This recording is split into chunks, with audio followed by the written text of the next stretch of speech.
Somebody has taken.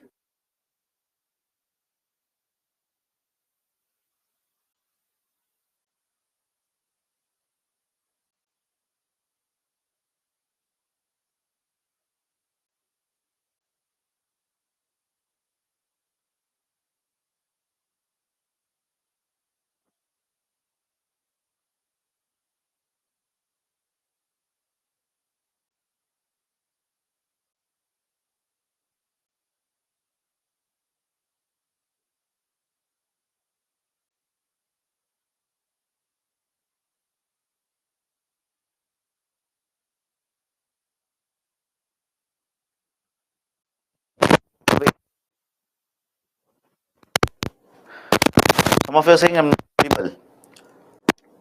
Am I audible? Am I audible? Am I audible? Please do let me know. Okay, done. Let's start then. Good morning, everyone. Right, I don't have to tell you my name because you already know it. Let's start. So yesterday, what we have discussed, we started with the concept of industries.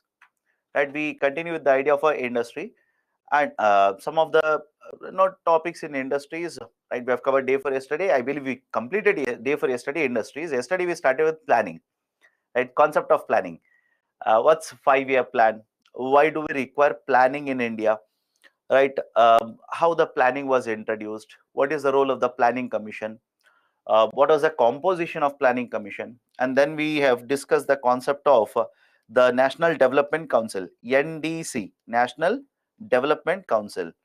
What is this idea of a National Development Council? Why it was established, etc. Right, then after that, after that, how do you remember the 5-year plans? I hope you remember the tricks that I've taught you yesterday. I told you please divide the planning into 3 phases, right? 3 phases, 3, 4, 5 rule. In the first phase, remember 3 continuously implemented. In the second phase, remember 4, but there's a small gap, right? The fourth and fifth, 1974, 75, sorry, fifth and sixth, 74, 75, I'm sorry, 74, 79. Rather than that, it has become 80 and 85 like this, right? After that. So there's a small gap in between. Please remember that. Then there is at the eighth 5-year plan, eighth, ninth, 10th, 11th, and 12th. Continuously 5-year plans after 1991 LPG reforms. Then individually in each of the 5-year plans, right? I'm pretty sure some of you would have, right, looking at all the slides yesterday, would have been so much afraid about so much, let's say, the content, or let's say even factual information in all the slides. And so you can't help it. 5-year plans, most of the information is factual in information. Factual, a lot of facts are there. In first 5-year plan, what happened? In second 5-year plan, what happened? What is the idea of a Harrod-Domer model? Why did we introduce Harrod-Domer model? What is a heavy industrialization policy? Why it is called as a PC Mahalanobis strategy as such? Then third 5-year plan, fourth 5-year plan. What is the concept of Gadgil formula, Gadgil-Mukherjee formula? Then family planning when it was introduced. What is this idea of a inclusion of, that is the concept of the foreign trade policy, in which 5-year plan it was introduced. LPG reforms, in which 5-year plan. 11 monitorable indicators or 11 monitorable targets. 25 core indicators in the 12th 5-year plan. Inclusive growth in 11th and 12th 5-year plan. It's a lot of concepts are there. A lot of let's say factual information is also provided in all these 12 5-year plans. My recommendation: simply by heart it. I hope you understand. Simply by heart it. But here and there, I've told you the tricks to remember, right? How easy it is to connect these dots like this. I've told you certain tricks to remember. Remember those tricks, it becomes easier for you. After that, what is the evaluation of the full, let's say, 12 5-year plans, right? The evaluation of full 12 5-year plans. We have been able to achieve higher GDP growth rate. In that context also, I told you the concept of Hindu growth rate, right, etc. So GDP growth rate, industrial growth rate, reduction in the poverty, promotion of industrialization, etc. Having said so, there are also certain issues or concerns related to the previous phase of planning. That is, there was only a concept of national level planning. That is, we used to make a plan at a national level and implement. That is basically a top to bottom approach. Then there was no representation of the state governments in the planning commission. That was also one of the important issues. We were not able to implement land reforms, right, effectively across all the states. Population control was not possible despite having family planning programs, right, or implementing family planning programs post a fourth 5-year plan in India, etc. All these points we have discussed yesterday. Then we have discussed Niti Aayog, right? Niti Aayog, National Institution for Transforming India. Starting 2015, we introduced a concept called as, or a new authority called as Niti Aayog, a think tank called as Niti Aayog.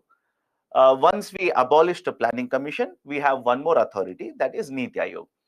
I've told you the differences between the planning commission and the Niti Aayog, right? That is PC and Niti Aayog.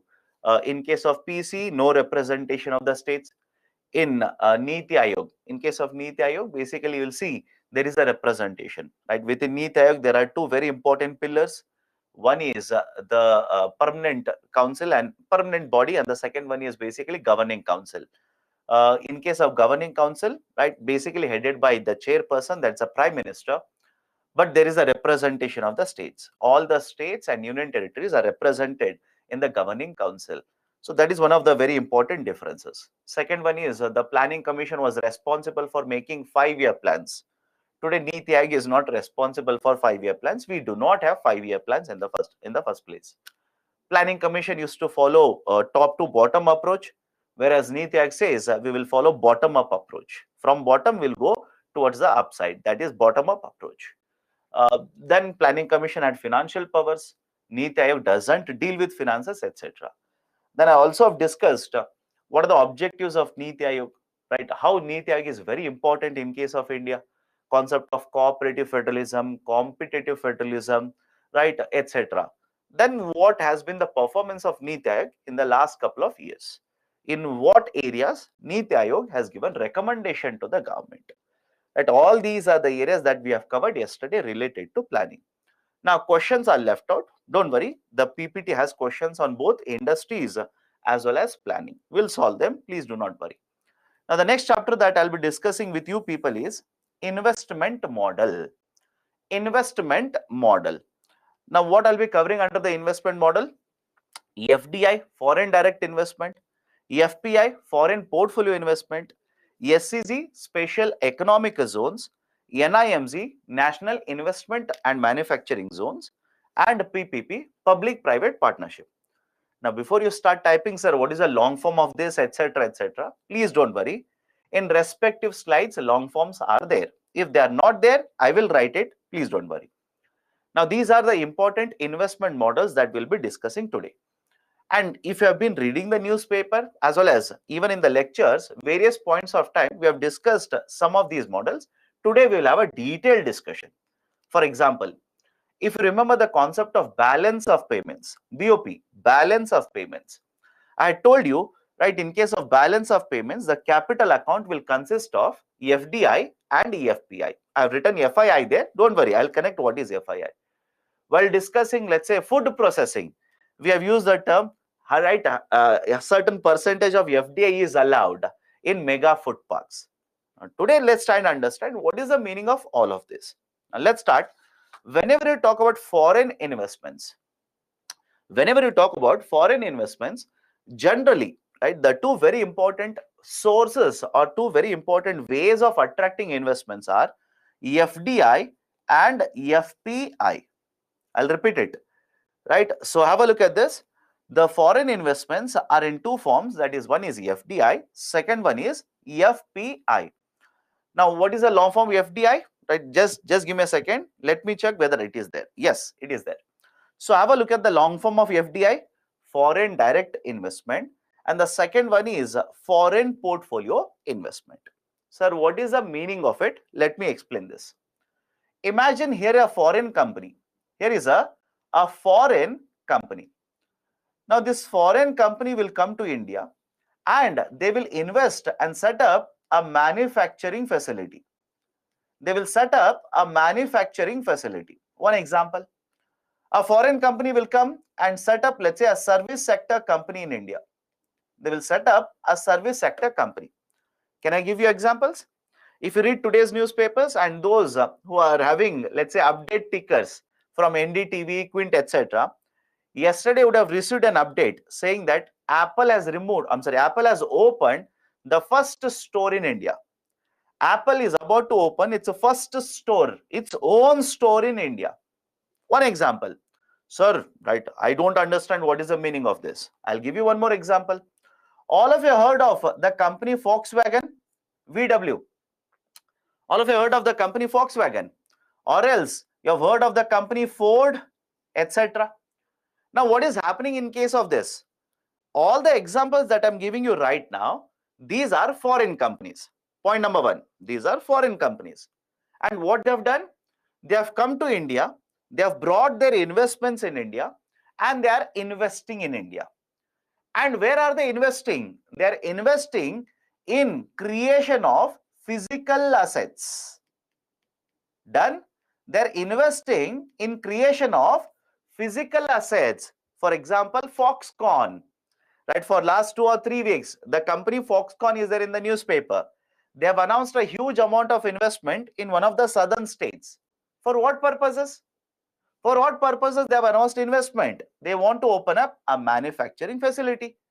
You have heard of the company AirAsia. AirAsia, it's a foreign company. They have come to India. They have a joint venture with the Tatas, and they have started providing, right, airline services. That is, they have invested in certain assets. So always remember this. Whenever a foreign company will come to India, again talk in the context of India. So when a foreign company will come to India, and when they will invest in creation of physical assets, when they will invest in physical assets, we'll simply refer to this as foreign direct investment. Foreign direct investment. Done? That is point number one. Look at the other side. Foreign portfolio investments. FPI. Sir, what is the long form of FPI? Foreign portfolio investment. Now, what is this foreign portfolio investment? Same idea. You're a foreign investor. You have lot of money. You want to invest in Indian stock market. You want to invest in Indian bond market. You want to purchase certain instruments in the domestic market, that is in the Indian market. Now you will bring your money into India and you will invest and purchase, let's say, shares of Adani's group of enterprises. You will purchase the bonds of government of India. You will purchase the shares of Infosys. Now, right, please look at it and start answering. When you purchase the shares, when you purchase a bond, etc., is it a physical asset? I hope you understand my point here. Right? When you purchase the shares or bonds, is it a physical asset? No. Can I call this as a financial asset? Can I call this as a financial asset? Right? Concept of a financial asset. So whenever foreign investors will bring money into India, invest in India's financial assets, will simply refer to this investment as foreign portfolio investors. Foreign portfolio investors. So in first case, in physical assets, investment is done. In second case, in financial assets, investment is done. Right? So I hope you understand. The logic is very simple. Do not complicate these things. Logic is that when you bring money, invest in a physical asset, it is called as FDI. When you bring money, invest in financial asset, it is called as foreign portfolio investors. Sir, any example of a foreign portfolio investors? Imagine tomorrow you'll get a very good job. Let's say, right, forget about a UPSC, again, hypothetically. Of course, your target should be UPSC. Let's say you become a very good, right, let's say software engineer. You become the vice president of a particular company. You are shifted or you have been hired by a foreign company now. Let's say Microsoft. You become the vice president of Microsoft company. You will settle in USA. You are a foreign investor now for us. I hope you understand. You are a foreign investor for me. So what you will do now, you have earned a lot of dollars in USA. You want to invest in the Indian stock market. So is it okay? You are an individual investor. You will bring money in India and you will invest in the Indian stock market. Right? You are a foreign investor. right? Or else another example, the latest one, Hindenburg. All of you heard of the company Hindenburg? This is the advantage of reading current affairs. All of you heard of the company Hindenburg or not? How many of you believe that Hindenburg is an Indian investor? Let me know.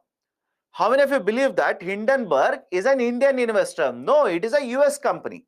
It's a USA investor.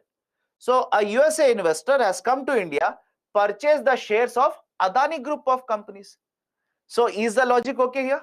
So on one side, you have examples of foreign investors investing in physical assets. Second, you also have examples of foreign investors who are investing in the financial instruments, So one is FDI, second one is FPI, foreign portfolio investors. That is one very important difference here. Second very important point, whenever you talk about FDI, please remember this. FDI is always associated with multiplier effect. FDI is always associated with multiplier effect. What do you mean by multiplier effect? They are going to invest and set up a manufacturing facility. You tell me, if they are going to set up a manufacturing facility, does it not mean that investment is going to increase? Let me know if you disagree. Does it not mean that investment is going to increase? And if the investment increases, will that contribute to GDP or not? Will it contribute to GDP? Of course, yes. So whenever you're talking about FDI, it is associated with multiplier effect. What about FPI? Is it associated with multiplier effect? No. Generally, FPI is associated with increasing capital availability in the stock market, in the bond market, etc. What is the role of FPI? It will increase the availability of money, capital in the stock market, in the bond market. What these foreign investors do is, they have dollars, they'll bring these dollars into India, they will invest in stock market. So when they will invest in the stock market, can I say capital in the stock market increases? If they invest in the bond market, can I now say that the capital availability in the bond market has increased? So FPI generally is associated with increasing capital availability in the market, that is in the stock market or the bond market, whereas FDI is more associated with the multiplier effect in the economy. Next very important point, the FDI will invest in physical assets, FPI will invest in the financial assets. Right? It is usually for a longer duration, it is a comparatively shorter duration. Underline the term comparatively. Sir, what do you mean by this? Imagine you're a billionaire. You have right $100 billion. You want to set up a manufacturing facility in India. How many of you will come, bring the money today, and you look at Indian economy and take your money out after 1 year? Do you think foreign direct investment will work like this? Let me know. Right? You have $100 billion. You will bring your money into India, set up a manufacturing facility, and after 1 year, you want to move out of India. Do you think FDI will work like this? No. FDI will not work like this. Why? I'll tell you. You have brought, let's say, $1 billion. You have invested, you have set up a manufacturing facility. Will you simply sell it away after 1 year? I hope you understand. You will incur a lot of losses. You will not do that. What you will do is, generally, right, let's say some of you will say, sir, what if there is a recession? You will wait for the economy to recover. You will wait for economy to recover. Sir, can you prove it? Right? How many of you know that the company, let's say such as, right, VW has been present in India for more than a decade now? A foreign company such as Accenture has been present in India for many, many years now. Coca-Cola company, Pepsi company, Microsoft, they have been present in the Indian economy for many, many decades now. Now, there have been recessions in Indian economy. There have been periods where growth rates are very high, certain duration where growth rates have contracted. But have they moved out of India? Have these companies ran out of India? Of course, no. They know that today if there is a recession in the economy, they will have to wait it out. They'll have to simply wait for a certain time period. Economy will again recover. So that is a basic idea. They will stay in a country for a longer duration because they have invested lot of money. They've simply invested lot of money in the let's say manufacturing facility or the service sector. Whereas the FPI, tell me, if Fed tapering happens, don't you think there will be outflow of FPI? And if you're reading newspapers, all of this becomes very easy for you. If Fed tapering is done in USA, will FPI not move out of India? If Russia-Ukraine war is continuing for let's say 1 more month, Russia attacks again, threatens nuclear power, etc., will FPI not move out of India? If Indian economy, there is a concern over recession in Indian economy, will they not move out of India? Of course, yes. Because please understand, FPI, they are not worried about investing for a very longer duration. Their focus is profits. Their focus is simply profits. Where can I get more profits in a very short duration? If they see in Indian economy, they will get more profit, they will stay here. If they feel that USA market will get them more profit, they will go to USA. If they feel that German market will get them more profit, they will go to Germany. That is the reason, remember this, FPI is also referred to as hot money. Remember the term. That's the reason FPI is also referred to as hot money. They will come whenever they feel like there is a better opportunity available in India, and they will withdraw the money whenever they feel there is a better opportunity available outside India. That's the reason FPI is also referred to as a hot money. Okay. Investment are done in order to earn profit. Investments tend to be speculative in nature. This is based, both of them are private sector, right? So most of it is private sector. And by the virtue of being a private sector, they're focused on the earning of more and more profits. But you tell me, when you invest in the stock market, don't you think you're investing based on speculation? Let me know. When you invest in the stock market, are you not speculating in the stock market? And we have been using the term speculation multiple times now. For example, sir, where you have used speculation? When I was discussing inflation, I used the term speculation. When I discussed the exchange rate, I used the term speculation. Speculation means what? You're expecting the market to behave in a certain way. You're expecting the market to behave in a certain way, right? That is called as a speculation. And any investment that you do in the stock market, it is basically speculation. You do not have the information. I hope you understand. If any one of you says, sir, no, I'm not speculating, I have information that the company A is going to purchase company B, then my dear, it is called as insider trading. I hope you understand this, right? When you say, sir, for sure I know that company A is going to purchase the company B, and that is the reason I've purchased the shares of company A. If you say that, it is called as insider trading. Have you heard of the term insider trading? Right? The concept of pump and dump, right? Mr. Arshad Warsi related case. Insider trading. What do you mean by insider trading? You have access to certain information that you are not supposed to have. I hope you understand. You have access to certain information that you are not supposed to have as an investor in the market. You are not supposed to have that information. Why? If you are supposed to have that information, everybody else also has that information. Insider information, right? That is basically the concept of, the idea of insider trading. You're not supposed to do that. If you do that, it's illegal. SEBI says it's illegal. So all the transactions that you do in a stock market, purchase the shares of Adani. Now, let me give a very simple example.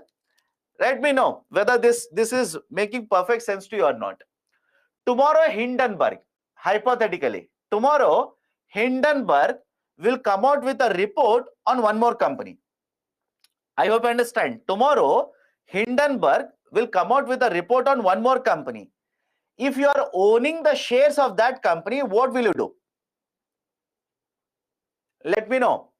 Tomorrow, Hindenburg will come out with a report on one more company. If you are holding the shares of that company, what will you do? Will you purchase more and more shares? No, you will sell them off. You will sell them off. Why? Why? For a fact, you know that the moment Hindenburg will come, what will the market behave? How will the market behave in the coming days? You know that the market will start correcting the prices of the shares. The market prices of the share will come down. Is it not speculation? I hope you understand. Is it not speculation? Are you not expecting the market to behave in a certain way? So the foreign portfolio investments generally tend to be speculative in nature. FDI, comparatively very difficult to withdraw the money because you have invested in infrastructure. Whereas FPI, very easy. Comparatively, it is very easy to enter and exit a country because you are not investing in physical asset. You are not investing in a physical asset. You are simply purchasing shares. You will sell shares, move out of India. Comparatively, that is compared to FDI, FPI, investment and withdrawal is very, very easy. So these are certain differences between the foreign direct investment and foreign portfolio investment. Done? So in case of India, both are allowed. In case of India, both are allowed. FDI is also allowed. FPI is also allowed. Now let me enter into FDI. Or before that, one more technical definition.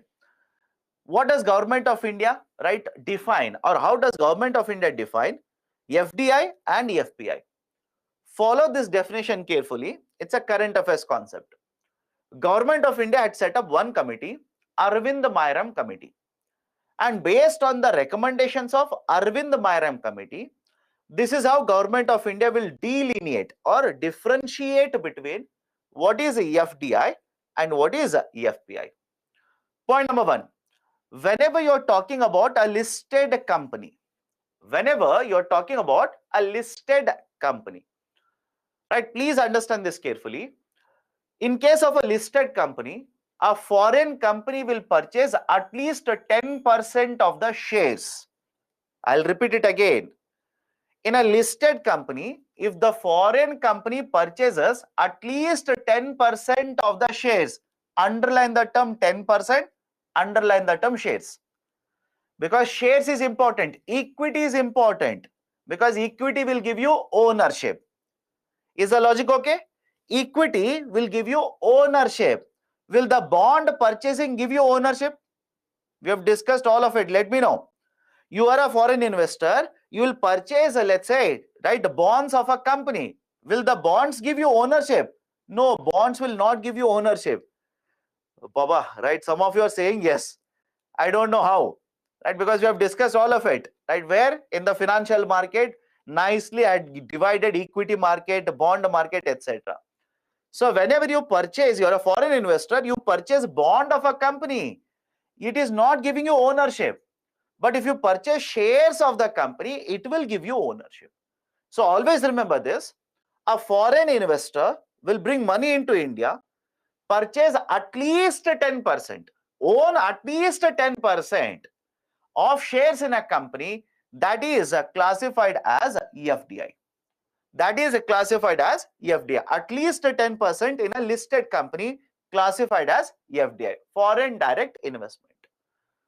But if a foreign investor will bring dollars into India, purchase up to 10% of the shares.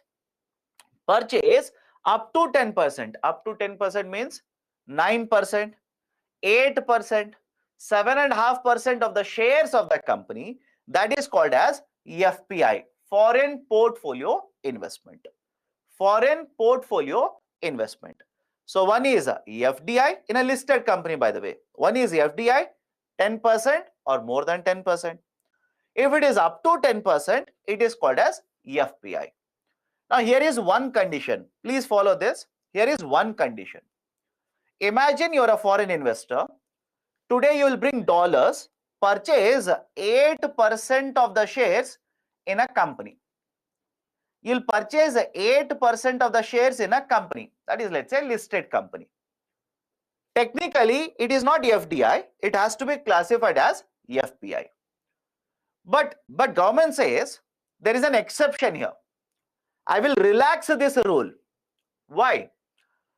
If you can provide a guarantee, that is, if you provide a guarantee to the government that in the next 1 year, in the next 12 months, you will increase your ownership in this listed company to at least 10%.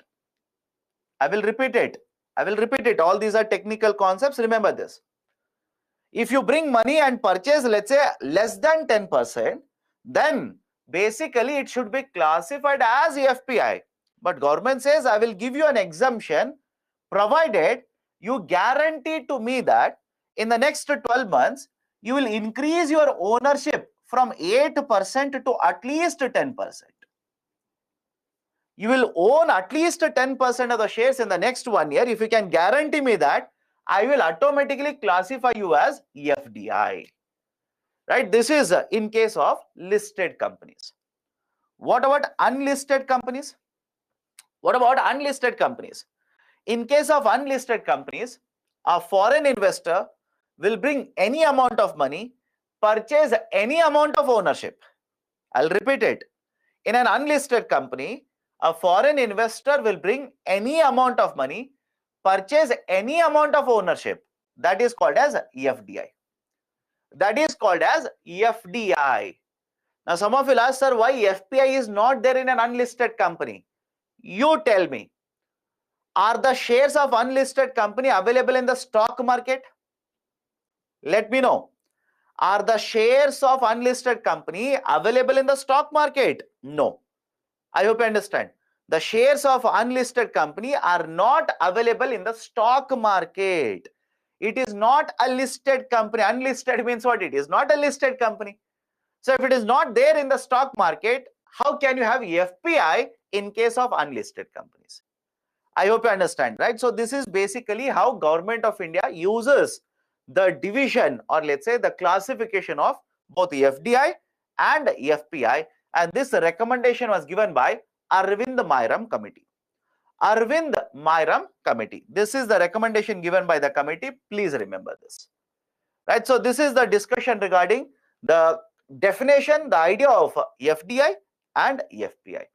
Now, let me enter into the details about FDI now. Foreign direct investment. What is the definition? How do you define FDI? It is the investment by a foreign company wherein there is a purchasing of ownership in a host country. Do you remember the concept of home and host country? Let me know. Do you remember the concept of home country and host country? Yesterday itself, I believe, no, sorry, day for yesterday. When I was discussing the services sector, I've told you this. What do you mean by home country? What do you mean by host country? So FDI, how do you define FDI? A foreign investor will bring money and purchase ownership in a host country. That is, let's say investor will come from USA, will invest in Indian market and purchase ownership. What kind of ownership? They might purchase a 51% in a company. Possible? Let me know. They might purchase 51% in an Indian company. Imagine you have a company, right? You have one company, it is performing very well. And a foreign investor will come, right? They will simply say, I will give you so much amount of money. Can you give me 51% ownership? That is basically FDI. All of you will agree? That is basically FDI. Otherwise, one more example is a foreign company will come. They will not purchase anything from you. They will only set up their own company in India. I hope you understand this. A foreign company will come. They will bring a lot of money. They will not even talk to you. They will only set up their own company in India. Right? Can I call this as a 100% ownership in a foreign company? 100% of this company is owned by a foreign company. Right? In the same way, we will also have a 76% ownership. We will also have 26% ownership, like this. Sir, why are you writing all of this? Many of the times, if you are reading the newspapers very carefully, the newspaper will have one statement. 100% FDI is allowed. 49% FDI is allowed. 51% FDI is allowed. What is the meaning of these statements? What is the meaning of the statements? Imagine you want to invest in one sector, 51% FDI is allowed. You want to invest in one of the sectors, 51% FDI is allowed in the sector. Now you tell me, can you set up a company in India which is 100% owned by you? Let me know. Very simple logic. In a sector, 51% is allowed. Can you bring all your money, invest in this sector and set up a company owned by only you? Not possible. Why? Not possible. Why? The reason is only up to 51% is allowed, which means you will have to enter into a joint venture, JV, joint venture with an Indian company. Is the logic okay here? You'll have to enter into, right, a joint venture with an Indian company. You'll have to tie up with an Indian company, right? Because beyond 51%, Government of India will not allow, right? That is a basic idea. That's the reason, again, I'll keep on telling you this. From one sector to another sector, government will keep on changing the numbers and it is not constant. Government, based on its requirement, based on security reasons, etc., they will decide. It could be 26%, it could be 49%, it could be 51%, it could be 100%, etc. Right? For example, if you remember the payment banks and small finance banks, just go back. I know I'm asking you to go back 4 weeks now or 3 weeks. Right? Don't you remember, in case of payment bank as well as small finance bank, foreign investment will be allowed? Up to certain limit, foreign investment will be allowed. Mega food park, up to certain limit, foreign investment will be allowed. Now, who will decide all of these limits? Who is going to decide all these limits? It is going to be the Government of India. It is going to be Government of India. So understand the logic here. Government of India will decide in which sector, point number one, in which sector FDI should be allowed or not. In a particular sector, whether FDI should be allowed or not, government will decide. Point number two, in one sector, if FDI is allowed, how much is allowed? Again, government will decide. Simply government, everything is decided by the government itself. Point number three, look at this third point. Government of India can also decide a specific policy for some of the countries. I'll give you example. Please look at the statement first. Government of India can decide a specific FDI policy for some of the countries. Right? What do you mean by this? I'll give you a current affairs example. Government of India 2 years ago stated that the FDI which will come from neighboring countries of India. I'll repeat it. The Government of India 2 years ago during pandemic announced that any FDI that comes from neighboring countries. What are neighboring countries for India? Sri Lanka, Bangladesh, Bhutan, China, Pakistan, etc. So any FDI that will come from our neighboring countries, right, they will have to take the permission of Government of India. I'll repeat it, understand this carefully. 2 years ago, during the pandemic, Government of India announced that any FDI that will come from my neighboring country, they will have to take the permission of Government of India if they want to invest in India. What was the reason? The reason was very simple. Government of India was concerned about increasing investment by Chinese companies in India. Increasing investments by Chinese companies in India. They were concerned about it. That is a precise reason you cannot directly target China. You cannot do that. Right? You cannot directly target one country and make a policy. What did Government of India do? They simply said, all the FDI that will come from my neighboring countries, before you invest in India, take my permission, right? Then enter into India. So what is the policy regarding FDI? Anything that Government of India will decide, that will be the policy. And now can I say that from one government to another government, from one time period to another time period, FDI policy can change. Is the logic okay? From one time period to another time period, from one government to another government, policy can change. Because for example, until couple of years ago, right, let's say earlier governments, they did not allow higher FDI in insurance sector. Now the present government allows higher FDI. The earlier governments did not allow higher FDI, or in fact in many of the sectors FDI itself was not allowed. Right? Why? We were focused on promotion of public sector in India. So, but over a period of time, we have allowed more and more inflow of FDI. So, from one time period to another time period, from one government to another government, policy of FDI can change. Right? These are the points. Now, how can FDI enter into India? What routes, what methods are allowed by the government for FDI to enter into India? Have a look at this. One is called as a direct route. Another name for direct route is automatic route. And second one is called as an approval or government route. Direct or automatic, approval or government route. What is the meaning of it? Let me explain this. Imagine there are three sectors, A, B and C. Imagine there are three sectors. Government of India has allowed FDI in all the three sectors. But government says A and B, I'll keep it under the direct route, and C, I'll keep it under the approval route. The meaning of this is, if you're a foreign investor who wishes to invest in either sector A or B, you can simply bring your money, invest in the sector. You do not require any permission, any approval of the government. On the other side, if you want to invest in the sector C, then the government says, first you will have to take my permission or approval. First take my permission or approval, then you are allowed to invest in the sector C. Is the logic okay? Let me know.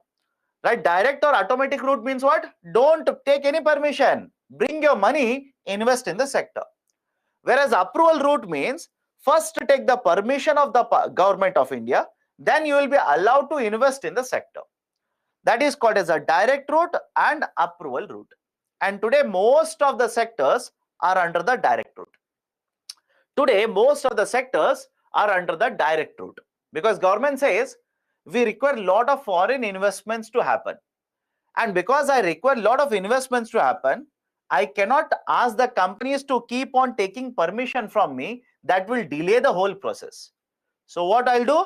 I will make it easier for the foreigners or foreign companies to invest in India by bringing the sectors under the direct or automatic route. But there is one condition here. One condition. What is the condition? If you're bringing your money under the direct route and you're investing, once you bring the money into India in the next 30 days, that is in the next 1 month, you will have to intimate Reserve Bank of India. You'll have to intimate Reserve Bank of India. You'll have to give an indication to Reserve Bank of India. You'll have to provide the details to RBI. What about approval route? Again under approval route, there are two ways. One, if you want to bring in up to 5,000 crore rupees, if you want to bring in up to 5,000 crore, invest in sector C, then there is one website, one portal, right? It is basically a single window clearance system, Foreign Investment Facilitation Portal, FIFP, Foreign Investment Facilitation Portal. Government of India set up a website. You apply for the clearances in the website. Government will give you clearances. That is, respective ministry through the portal will give you clearance. And now you are allowed to bring up to 5,000 crore rupees into India. On the other side, if you want to bring more than 5,000 crores, if you want to bring in more than 5,000 crore rupees, then the approvals will be given by Cabinet Committee on Economic Affairs. Cabinet Committee on Economic Affairs. This is how FDI will keep on flowing into India, and these are the different numbers, or let's say we will use the term slabs. These are the slabs of FDI which is allowed in India. In some of the sectors it is 49, in some sectors it is 51, in some sectors it is 100%, It will vary from one sector to another sector. And this is how FDI will come into India. Now, I've given you some examples. Please have a look at it. Don't do PhD on this, right? Hundreds of sectors are there in India. Do not do PhD. Simply by heart, go forward. These are the sectors where FDI is allowed. These are the sectors where FDI is prohibited, not at all allowed. Okay. Now, what are the advantages of FDI? What are the merits associated with the FDI? Why should India allow FDI to flow into India? First one, FDI will bring a lot of money into India. That is, can I say, FDI will lead to dollar inflow in India. Anybody has a problem with this? Capital account. FDI leads to inflow of dollars. Point number one. Point number two, FDI will also bring a lot of technology into India. FDI will bring better managerial expertise, managerial experience into India. Right? This is point number one. Point number two, it will promote competition in India. Anybody disagrees with this? Let me know. Right? I'll give you one example. Remember that example, automatically you'll be able to understand all of it. The example of Ola versus Uber. Example of Ola versus Uber. Or earlier, example of Flipkart versus Amazon. Flipkart versus Amazon. Again, underline the term earlier. Today, can I say Flipkart versus Amazon, right, is basically a domestic company versus foreign company? No. Today, Flipkart is owned by Walmart company. Flipkart is owned by Walmart. Walmart is again a US company. Earlier, Flipkart was an Indian company. Now it is owned by a US company. So, if you have observed the competition between Flipkart versus Amazon, Ola versus Uber, right, don't you think entry of foreign companies will always promote competition in India? Of course, yes, they will promote competition. It will improve balance of trade. So, how FDI will improve balance of trade? One, they will bring lot of dollars into India, invest in manufacturing. Invest in manufacturing.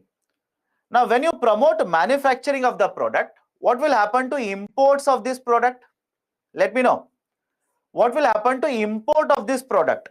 Can I give you a current affairs example? Apple company. Apple company. There are two, right, basically companies associated with Apple company who are involved in manufacturing of Apple products, right? Foxconn and Winston.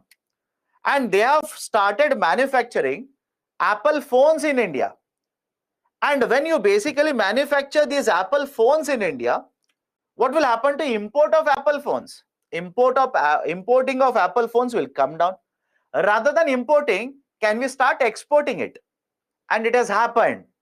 This has actually happened in India. That is the reason I'm giving you this example. Right? So one, imports will be coming down because we'll start manufacturing them in India. And it might so happen that we'll start exporting. So what will happen to balance of trade? It will promote the positive improvement in the balance of trade. Rather than having a deficit because of this, it might start adding to the surplus because of this. Okay, so that is one more advantage. It will generate a lot of employment. It will generate a lot of employment. Again, you should not have doubt regarding this. It will generate a lot of employment. It will contribute to manufacturing sector in India. It will contribute to services sector in India. Customers, right, will get the benefit of this. Customers will get the benefit of this. Sir, how customers will get the benefit of this? Tell me, with the entry of Amazon, did you get the benefit or not? With the entry of Amazon into India, did you get the benefit? Did I get the benefit? Did customers get the benefit? Of course, yes. Of course, yes. Discount prices, home delivery, right, return policy, etc., etc. So customers will get the benefit. Manufacturing sector contribution will be there. Service sector contribution will be there. It will help us earning dollars now. It will also help expansion of the Indian market, and right, India's exports might increase. Integration into the global market will also increase. Right, so these are some of the advantages of foreign direct investment. These are the advantages associated with FDI, foreign direct investment. Now, what are the disadvantages? What are the concerns then? How can it be that it is purely advantageous and there is absolutely no concern? There are concerns. Let me discuss one by one. First one, the government to attract the foreign companies will have to make policy changes. Can I give you a current affairs example? The state governments of Tamil Nadu and Karnataka, yesterday I've told you this. The state governments of Tamil Nadu and Karnataka have changed their labor laws. Right? Were forced to change their labor laws to attract FDI. I'll give you one more example. Earlier, corporate tax rate in case of India was a single rate, 30%. But if you remember, I've told you this, corporate tax rate, there is an option. It has been reduced for some of the companies to 22%. Of course, government is going to lose revenues because of this. Because it has reduced from 30 to 22%, some revenue will be lost. But don't you think one of the reasons the government is changing their policies is to protect the interest of the foreign companies? To attract foreign companies to come into India, set up manufacturing facilities in India. So one of the concern is, sir, what is the concern here? Is it not against the sovereignty policy or the principle of sovereignty? Right? Polity is over for you. It should not be very difficult to understand sovereignty here. Right? What do you mean by sovereignty? Again, basic idea. Sovereignty simply means the right to take decisions independently. I hope you understand. Sovereignty in simple terms, what does it mean? It refers to the right of a state to take decisions independently, without any coercion, without any force, to protect their own interest, to protect the interest of the state. But don't you think in this case, in the example that I'm giving here, government is not taking a policy to protect its interest. It is to protect the interest of foreign companies. That is one of the concerns. Government will be forced to amend their policies. It will be forced. They don't have any choice. Right? Second one, will promote unhealthy competition. Now, before you start typing, sir, previous slide you wrote competition, now unhealthy competition. You are contradicting. Let me explain it first. Listen to the explanation. There is an allegation, of course, that these foreign direct investments, I'll give you an example, Amazon are providing lot of discounts. There's a term called as a deep discounting. Right? What is the meaning of deep discounting? The discounts are provided to such a large extent, nobody can compete with them. Now imagine there is one bookstore. There is a bookstore. They are selling, let's say, Lakshmikant book, or they are also selling Ramesh Singh, right, Nitin Singhania, whatever book. But the same book is available on Amazon at 40% discount, 20% discount, 50% discount.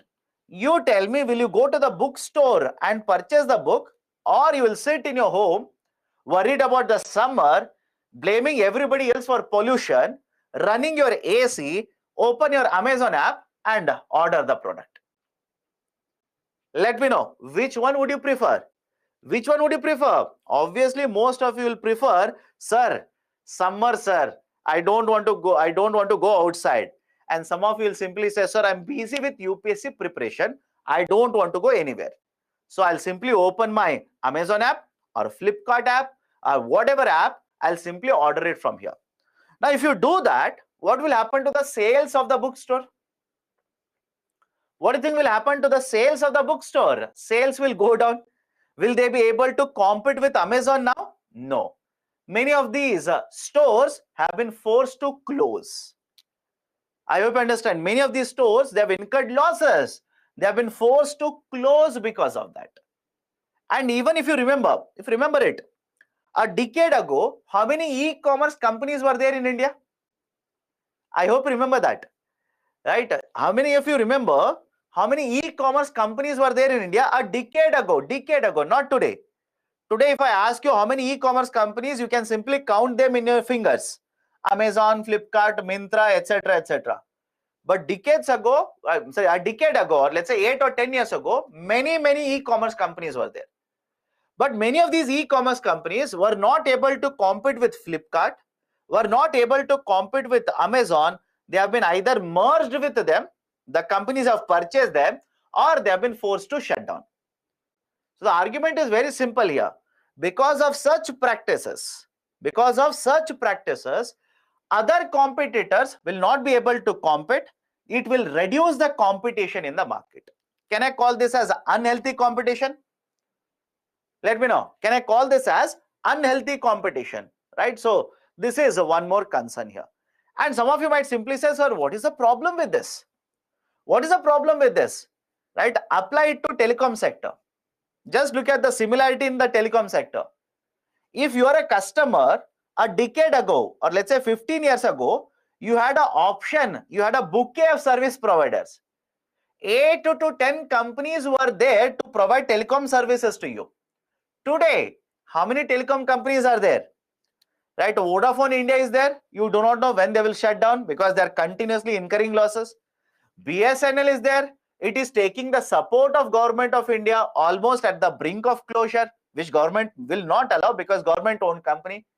One more company is Airtel. It is also saying competition is very high, right? I need to look at my revenues. And the other company is Jio. Most of the customers are running towards Jio. You have 4 service providers. And if you look at the pricing methodology that was used by Jio, they started with the cheapest pricing. And now tell me, have they not increased their tariffs in the last 1 year?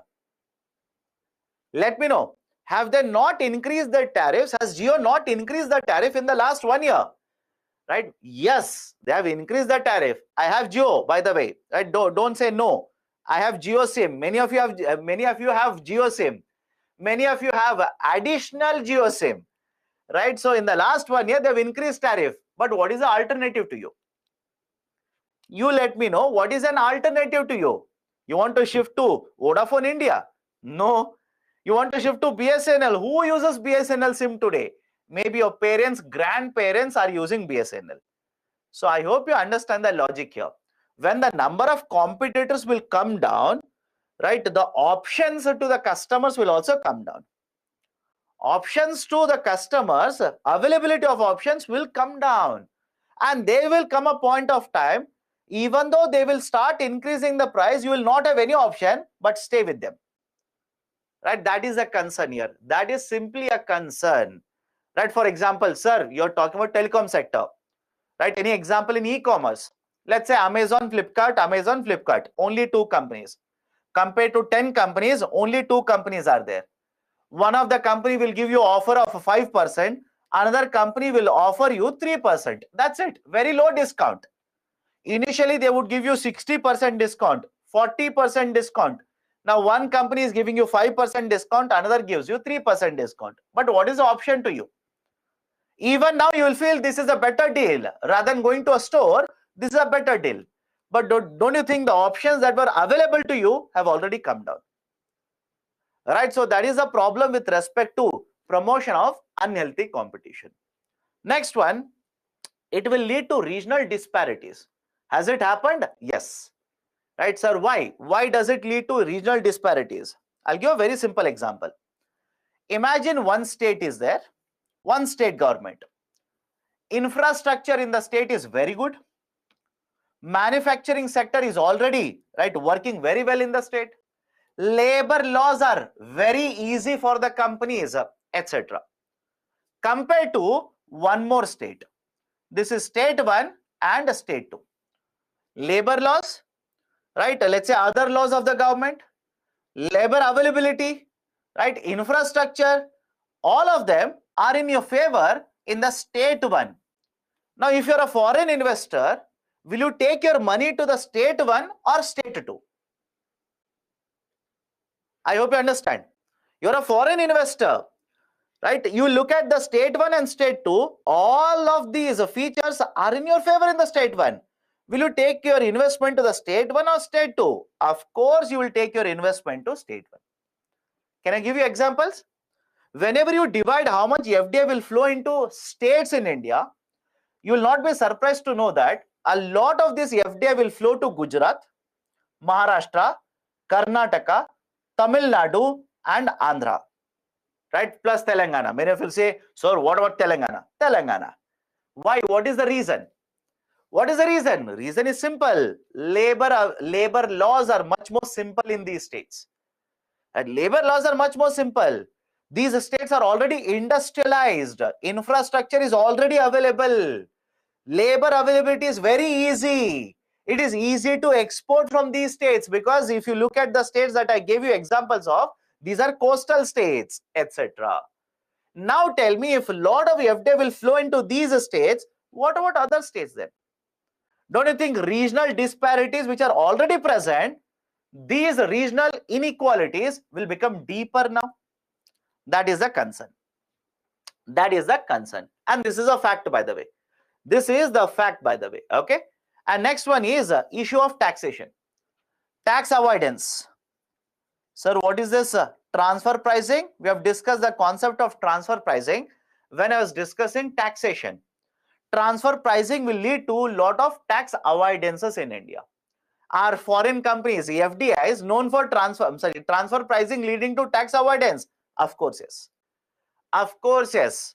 Right? There are many examples. We have been discussing this again and again. Lot of tax avoidance will happen because of foreign companies. So that is also demerit, because government of India depends a lot on tax revenues. If you remember the data that I gave you in the budgeting concept, somewhere around 60% of the total income earned by the government of India, somewhere around 60% of the total income earned by government of India comes through the form of taxes itself. And if foreign companies are involved in the tax avoidance, the tax revenues of the government will be impacted. Okay, so these are some of the demerits, some of the issues or some of the demerits associated with FDI. Done. So this is advantages, disadvantages of foreign direct investment. Now here itself, let me add certain points here. There is a concept called as a double taxation avoidance agreement. Double taxation avoidance agreement. What is this double taxation avoidance agreement? Let me explain it to you. Imagine you are an investor who is sitting. Did I discuss this? Some of you are saying it is already discussed. Let me know. In that case, I'll simply revise it. Double taxation avoidance agreement will basically avoid double taxation on the same income. It will avoid a double taxation. I believe when I discuss taxation, I believe I've told you at that point of time. It will avoid a double taxation on the same income. For example, you are a USA investor. You have invested certain amount in India. Government of India will impose a tax on the income. USA government will also impose the tax on the same income. That is called as double taxation. And that will lead to certain prohibition of investments, flow of investments. And to avoid this only, governments will sign the agreement, which is called as double taxation avoidance agreement. Okay, DTAA. It is there very often in the newspaper. Please be very careful. Please be very, very careful.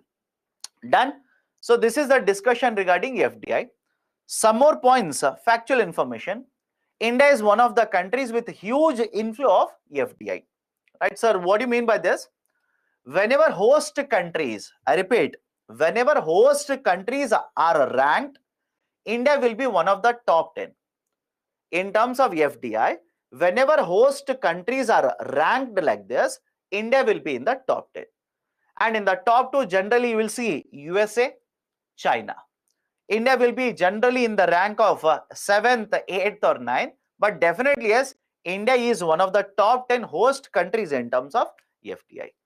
Post 2000, the service sector has started attracting huge amount of FDI.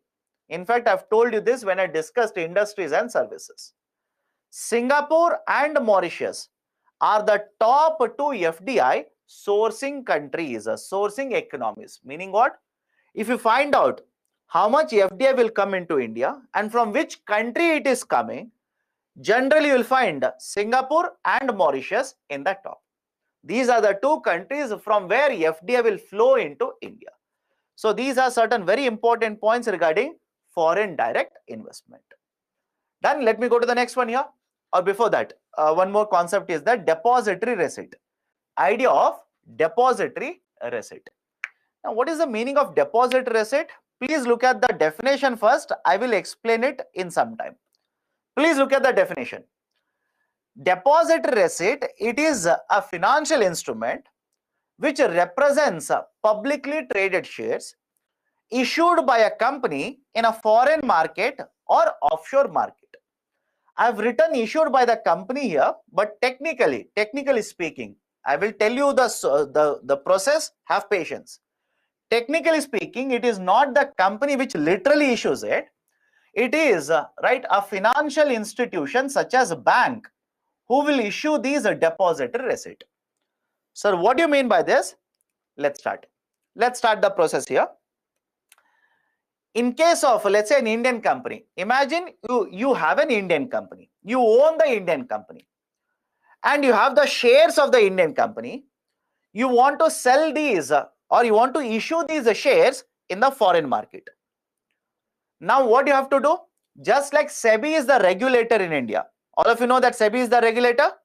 Securities Exchange Board of India. SEBI is the regulator in India. In USA also there is a regulator. In UK also there is a regulator.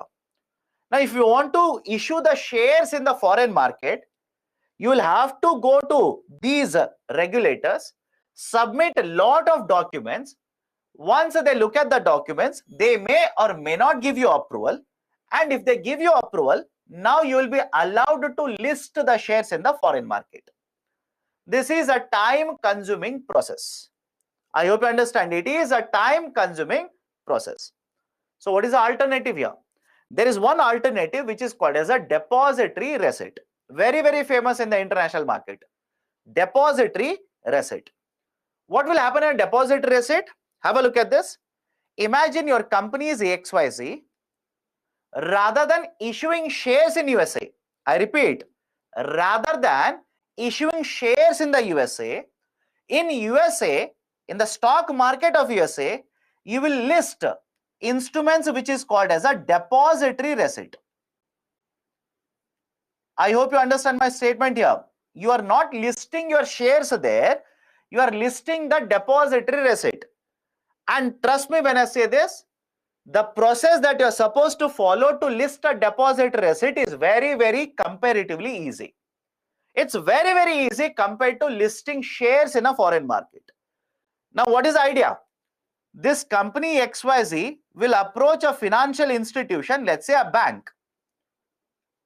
They will approach a bank. They will submit the shares of the company XYZ. They'll submit the shares of the company XYZ. Now, this bank will not list the shares in the market. This bank rather will list the depository receipt.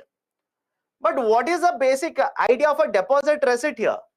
These depository receipts will represent the shares. I hope you understand the point here. These depository receipts will represent the shares. That is, let's say hypothetically, and this is generally the used ratio. Generally, this is the ratio that is used. For every 10 shares, let's say one depository receipt is issued. For every 10 shares, one depository receipt is issued. And imagine, right, imagine you are the investor in the USA. You will purchase one depository receipt of company XYZ. You will purchase one depository receipt of the company XYZ. Now, can I simply say it is equal to owning 10 shares of the company XYZ? Let me know. You are the investor in the USA. You will purchase one depository receipt of the company XYZ. Is it not equal to owning 10 shares of the company XYZ?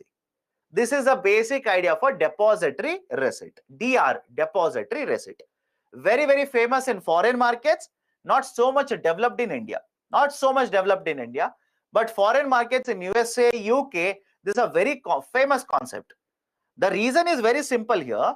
if XYZ will go through a normal process, that is to issue shares, if they go through a normal process, it is a very time consuming process, very lengthy process.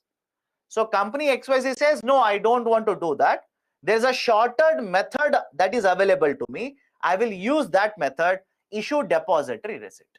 And that's the reason I said, although I've written the company is issuing the shares, technically it is not a company, it is this institution which is issuing the shares. Now I've written the bank here. In some of the books, you will not see the term bank. You will simply use, they will simply use the term depositories. They'll simply use the term depositories, right? Why these are called as depositories? Because it is these depositories which will issue the depository receipt, right? I've written the term bank. What is the bank doing? Bank is collecting shares from company XYZ and they are issuing depository receipt. Can I call this bank as a depository? Let me know. Can I call this bank as a depository? So they will also use the term depository in the book. Please do not be confused. But look at the next point here. If you own, let's say 10 shares of company XYZ, can I call this as a ownership, equity? And when it is ownership or equity, it will be classified as FDI. It will be classified as foreign direct investment, right? Concept of FDI, foreign direct investment, right? So one more type of a foreign direct investment is depository receipts, DRs, wherein DRs represents an instrument. It is representing an instrument. It's an instrument which represents publicly traded shares of a foreign company. And remember, there are three types of DRs. Generally, we will divide the DRs into three types. One is called as an American depository receipt. That is, it's a depository receipt of a foreign company but issued in America. Underline the term American depository receipt.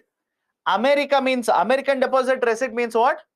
A foreign company's depository receipts are issued in America. There is one more, global depository receipt. A foreign company's depository receipts are issued in any other market outside America. Let's say, for example, European market, right? That is any other market outside America. Then there is an Indian depository receipt. That is a foreign company's depository receipt issued in India. That is Indian depository receipt. Right, so these are, right, some of the concepts that I wanted to discuss in the context of FDI, foreign direct investment. Very important for UPSC. Questions have been asked in both prelims as well as mains as well. Please be very, very careful. Done?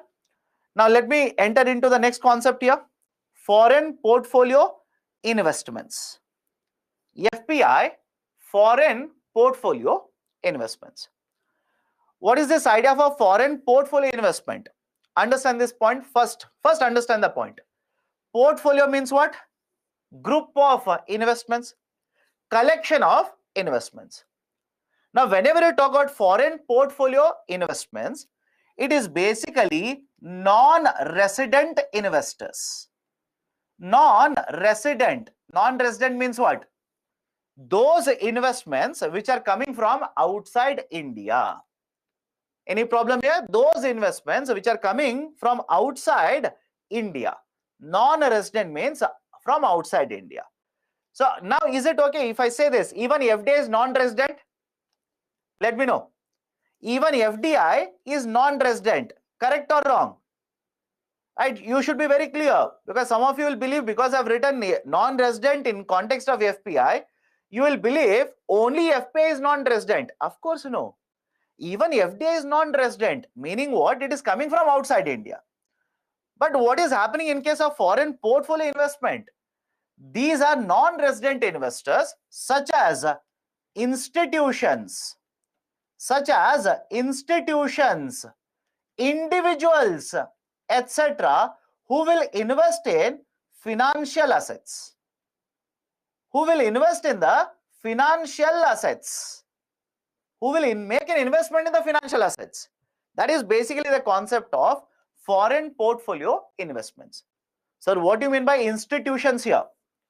Just like we have mutual funds in India, there will be mutual funds in USA. Any problem with this? Just like we have mutual funds in India, mutual funds will be there in USA. So they will come to India, invest in the Indian market. Can I call this as FPI or not? Can I refer to this as FPI or not? Of course, yes. Right? You are an individual investor sitting in USA. You will invest in the Indian stock market. Can I call this as an individual foreign investor? Again, answer is yes. Now, before you ask me, sir, are the individuals allowed to invest like this? Of course, yes. Of course, yes. Earlier, I've given you a glimpse of it. Sir, where you have told about this? Do you remember the concept of LRS? Let me know. Do you remember the concept of LRS? Liberalized Remittances Scheme. Right? And one of the examples that I told you under liberalized remittances scheme was, you as an investor sitting in India, you can invest in the stock market of USA. Is it not an individual investor? Are you not an individual investor? Answer is yes. So argument is simple here. Many of you are asking me earlier, sir, in my book, FII is written. In my book, FII is written, but you're writing FPI. Right? What is the basic difference? Can I call a foreign institution which will invest in the Indian financial asset as a foreign institutional investor? Let me know. Right? Does it make sense or not? A foreign institute such as insurance company, right, such as mutual fund company, etc., will bring dollars into India, invest in India's stock market. Can I call this as a foreign institutional investor? And that's the reason, remember this, foreign institutional investor generally is a part of FPI. It is a part of FPI. Most of the FPI is in the form of FII only. But it is a part of FPI. Apart from institutions, there are also individuals who are allowed to invest in the foreign market like this. So collectively, it is referred to as foreign portfolio investment. Now, in what way FII is allowed to enter into India? These are the different routes. One, FIIs, right?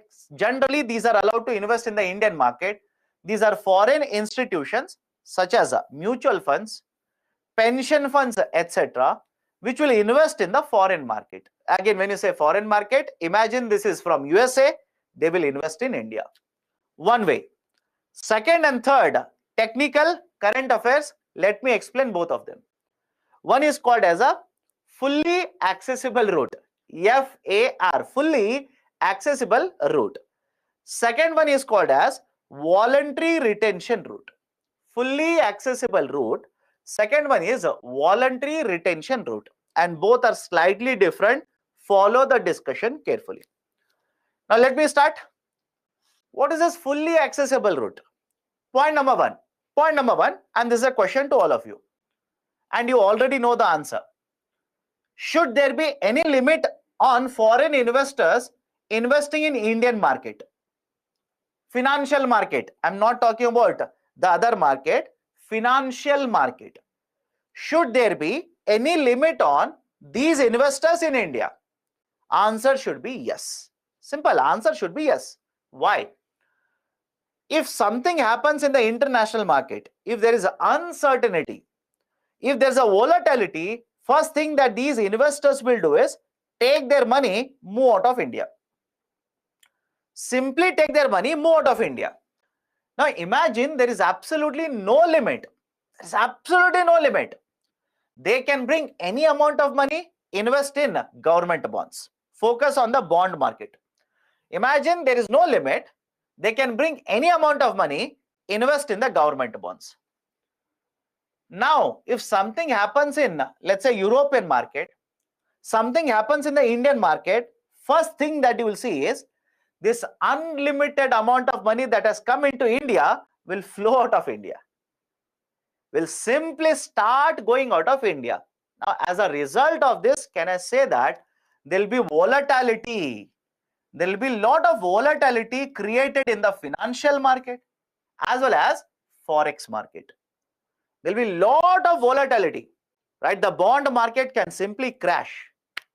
The forex market, rupee can suddenly depreciate because of this outflow.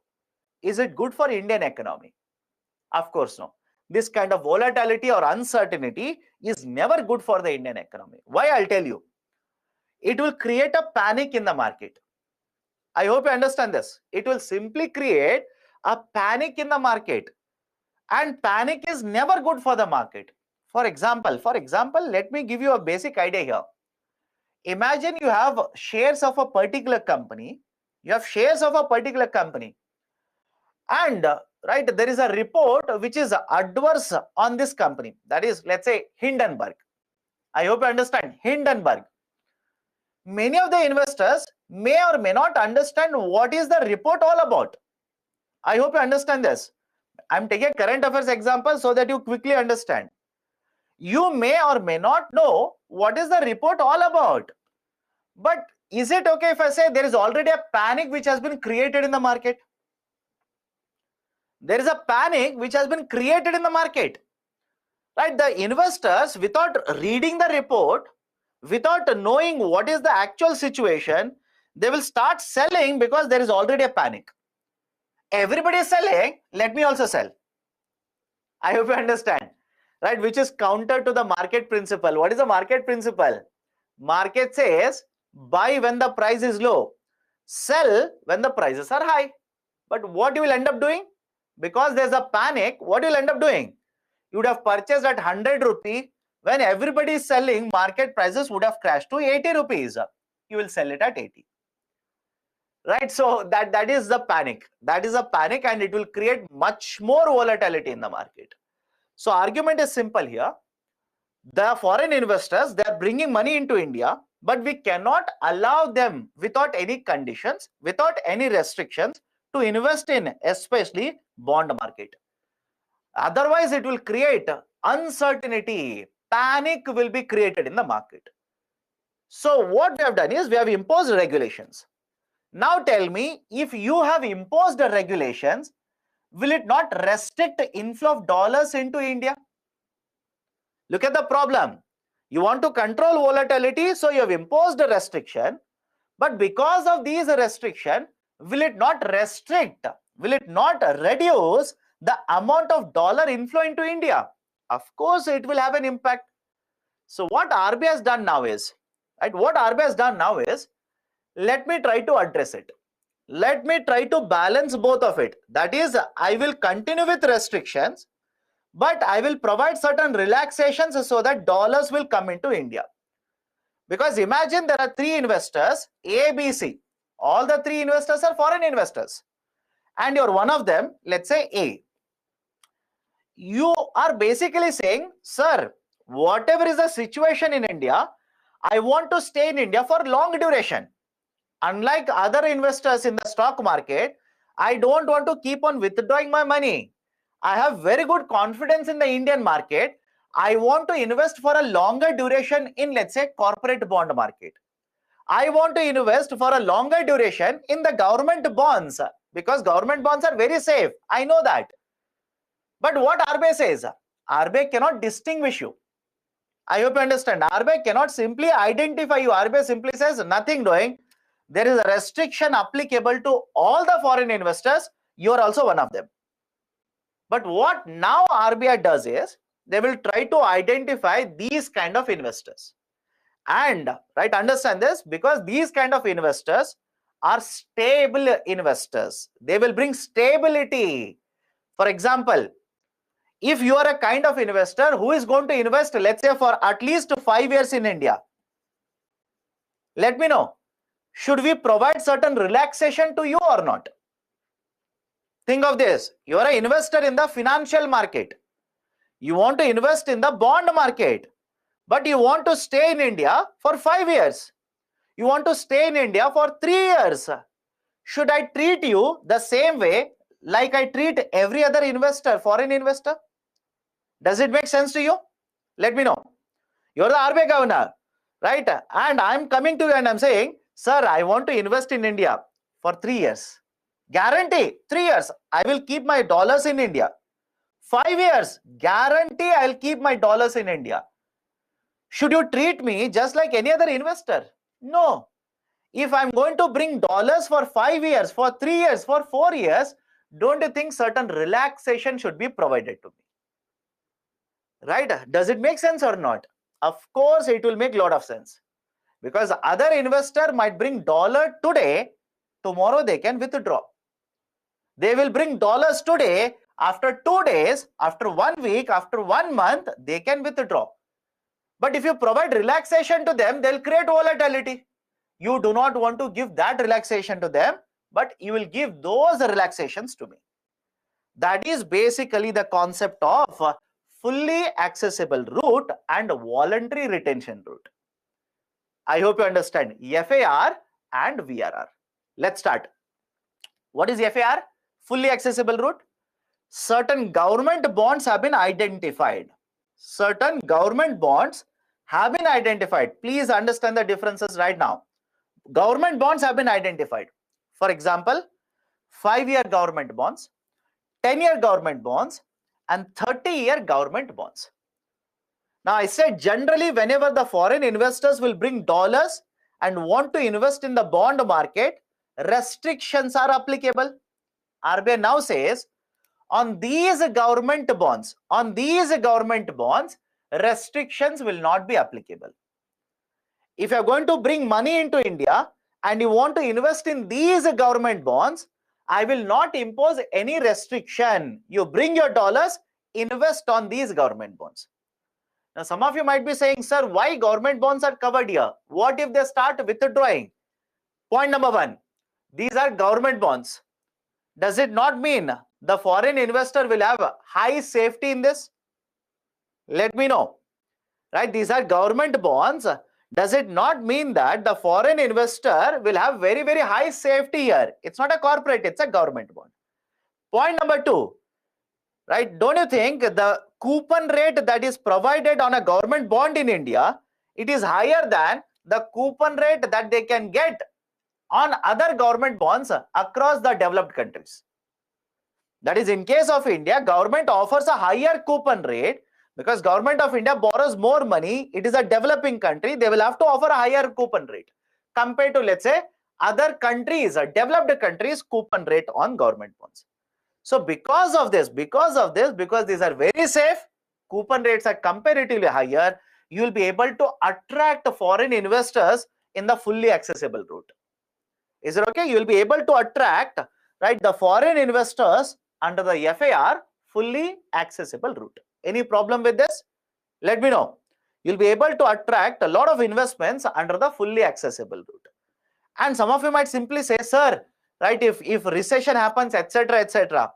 Point number 1, these are government bonds. These are very, very safe investments. Please look at the point number 1. These are very, very safe investments, right? Because if you remember, I've told you the point earlier. Post-independence, there has been no instance where government of India has defaulted on the government bonds. There is no instance. You will not find it. Right? There is no instance where government has defaulted on the payment on government bonds. No, it has not happened. So these are very, very safe. That's the reason RBI is not opening up the corporate bond market here, because corporate bond market is very risky compared to government bond market. All of you will agree? As an investor, whether you're a foreign investor or domestic investor, doesn't matter. Corporate bond market is much more riskier compared to government bond market. But under the fully accessible route, the RBI says, bring money into India, invest in government bonds. I will remove the restrictions. I will provide flexibility. The argument here is, because these are government bonds, investors will prefer to keep their investments.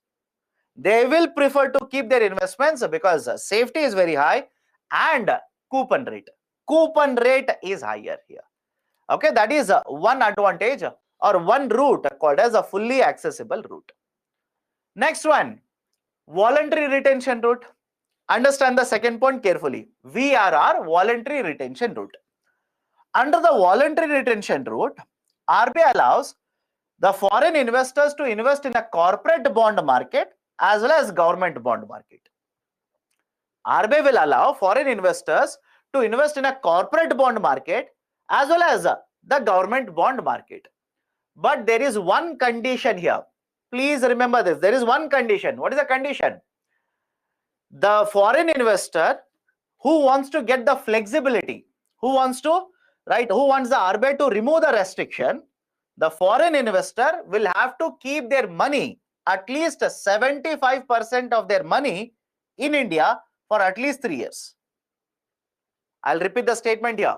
I'll repeat the statement because corporate bond market is allowed here. Restrictions in the corporate bond market will be removed for the foreign investor. You can withdraw your money. You can simply withdraw your money, create volatility. But what RBI says is, I will remove the restrictions. I will provide flexibility to you. But you will have to keep at least 75% of your money in India for at least 3 years. For at least 3 years, you will have to keep your up to 75% or at least 75% in India. Right? I've written this here. 3/4 of their investment for at least 3 years have to be kept in India under the voluntary retention route. What does it mean? Right? What does this point mean? It simply means, imagine you're a foreign investor. You have brought in $100 million to invest in bond market. But before you're allowed to invest this $100 million, RBI will simply tell you, you will have to keep at least $75 million in India for at least 3 years. In fact, here competition is there. I hope you understand. In fact, under this, there is a competition, there's a bidding process because many investors want to invest in India. Many investors want to get this flexibility, that advantage of no restriction. They want that advantage. That's the reason RBI says, imagine this, you are the RBI governor, 2 investors will approach you. Investor A will say, I will keep at least 75% for 3 years. Investor A says, I'll keep at least 75% for 3 years in India. Investor B will say, I will also keep at least 75% for 5 years in India. Now you tell me, as an RBI governor, will you give the first preference to A or B? Basic logical argument. Will you give the first preference to A or B? You will give the first preference to B. Why? Retention period. Retention period is higher. B is promising to keep money for a higher duration in India, which means, right, let's say if you allow the B to invest for 5 years, these, let's say $100 million is brought. Now you are guaranteed at least $75 million out of this will be there in India for at least 5 years. At least 75 million will not flow out of India for next 5 years. They will always remain in India for next 5 years. That is basically the concept of voluntary retention route. Voluntary retention route, VRR. There is a limit on investment for FPIs in the debt market. The RBI will do away with certain regulatory restrictions, provide flexibility for the foreign investors. But there's a condition here. What is the condition? The foreign investor who wants to use this route, they will have to give in writing to RBI that at least 3/4 of their investment will be kept in India for at least 3 years. Right? And after that also, RBI will prefer those investors who will give a longer retention period, who will offer a longer retention period for their investments in India. Right? That is basically the idea of a voluntary retention route. One is a VRR. Second one is the concept of the FAR, fully accessible route. Done? Right? So any doubts regarding the FPI? This is basically the idea of the VRR and FPR. Now, before I go to the next one, I want to introduce one more concept to you. That is round tripping. Let me know if I have discussed this. Round tripping and treaty shopping. Round tripping and treaty shopping. No, don't worry. I'll discuss them. Right? Generally, what happens is in some of the batches, I would have discussed round tripping, treaty shopping along with the DTA under taxation. That's the reason generally I will ask whether I have discussed it or not. Let's start. Before I start explaining, I'll draw two pictures. You tell me if both are one and the same. Right? Let me know if both are one and the same. An investor is there in India. This investor will take the money outside India, set up a company in Mauritius, tax haven, set up a company in Mauritius, and through this company will bring the investments back to India. Through this company will bring the investments, rather investment, I'll write money here and investment here. Investment here. This is picture number one. Picture number two. Come to the other side. You are the investor in the USA. You will take your money, open a company in Mauritius, and now this company will make investments in India. Now tell me, don't worry about definition, don't worry about anything else. Tell me, do you think both are one and the same? Let me know. At least based on the picture, do you think both are one and the same? No. Right, look at the term here, round tripping. Right, just like a common man. Think like a common man now. What do you mean by round tripping? What do you mean by a round trip? You will go from your home to a particular place, again come back to the same place. I'm sorry, come back to your own home. Cycle here. Right, you will go from your hometown to one place, come back to your hometown. Round trip. Right, for example, if you're booking, let's say, a flight ticket, they will ask you, is it a round trip? If you're booking a bus ticket, they will ask you whether it is a round trip. And meaning what? You will start from point A, you will return back to point A. That is called as a round trip.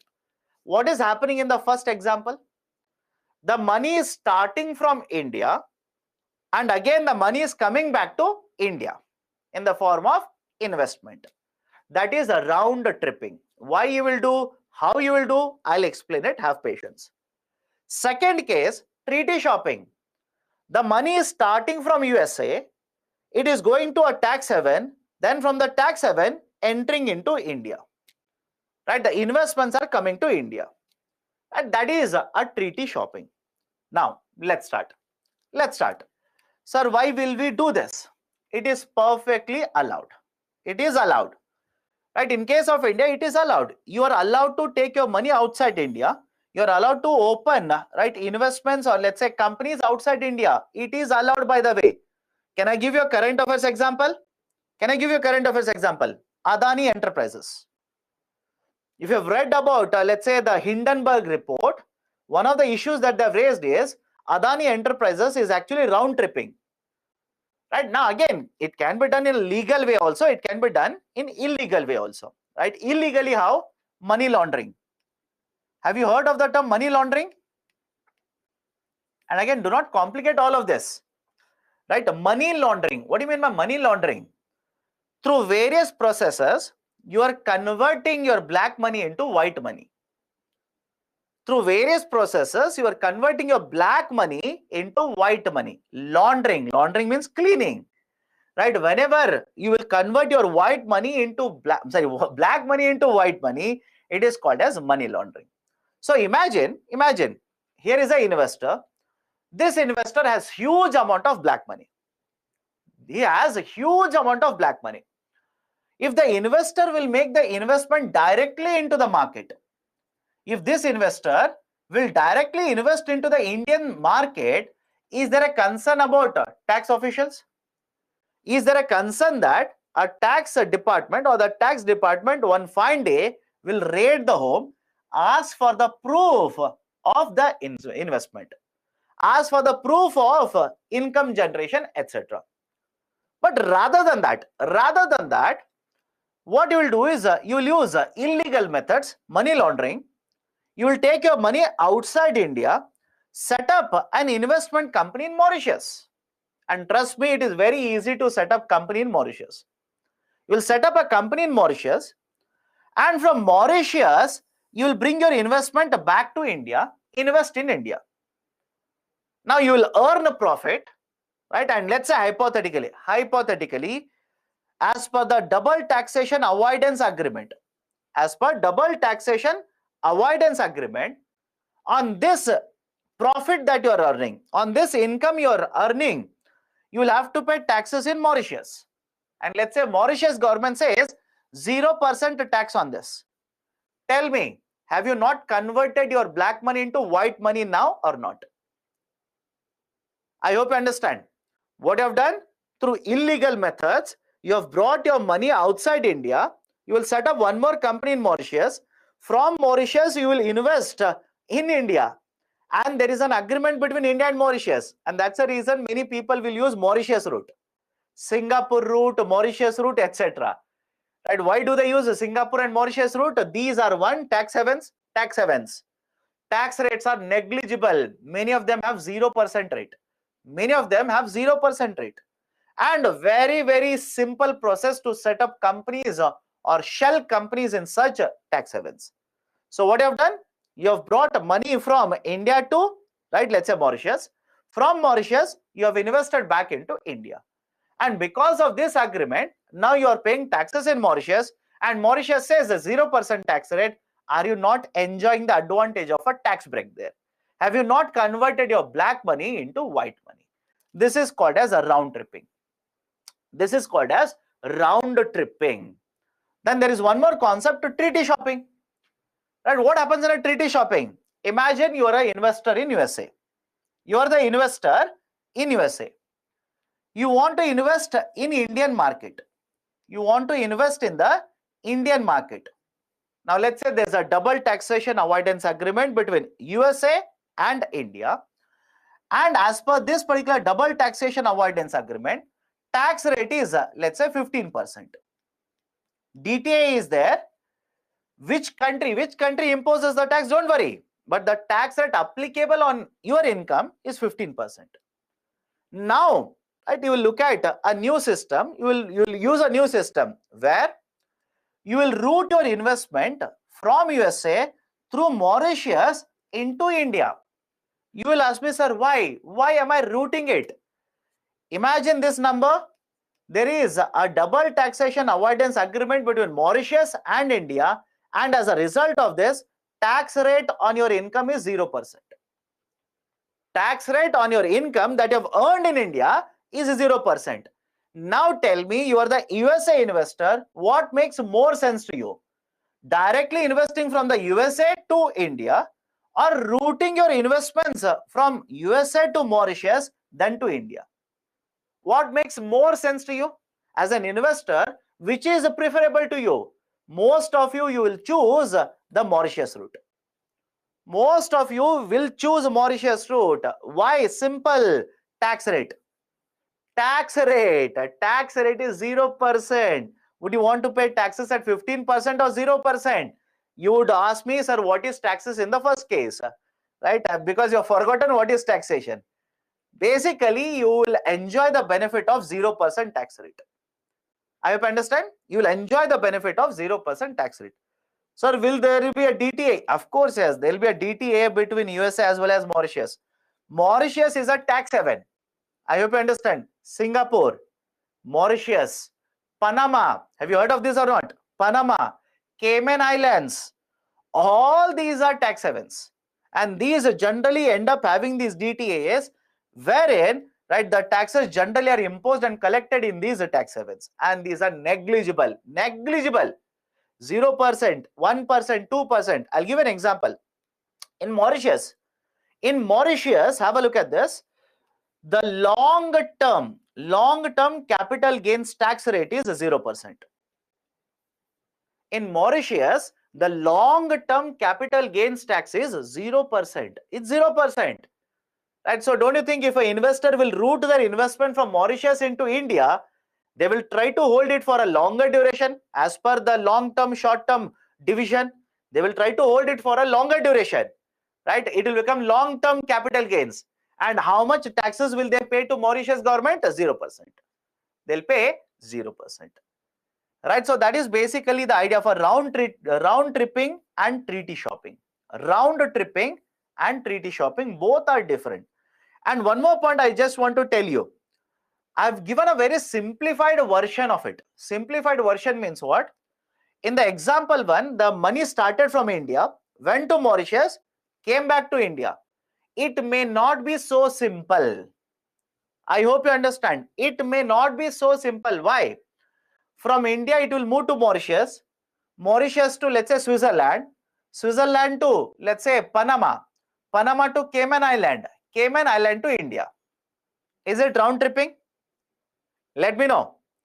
From India, the money will start now. It will go to Mauritius, Singapore, Switzerland, Panama, Cayman Island, then to India. Is it round tripping? Of course, yes, it is round tripping. But what they have done is, there is a technical term called as layering. There is a technical term called as layering. What do you mean by layering? From one country to another country, you will keep on moving your funds like this. And the advantage of that is, tax officials will find it very difficult to find out actually from where the funds are coming. They will ask the details from Panama. They will say that it has come from Cayman. They will go to Cayman, ask for the details. Cayman might simply say, no, we do not have any kind of agreement. I will not give you that information. Then they will go to, let's say, some other country like this. Very, very difficult. Very difficult. In fact, and I'm pretty sure all of you heard of this, saw this in the movies as well. Don't you think this was one of the reasons why Switzerland banks were very, very famous for basically stocking black money? I understand earlier, this was the reason why Switzerland banks were Swiss banks were very, very famous for this reason. Why? They did not provide the information. They did not share the information. But please understand, India has an agreement with Switzerland.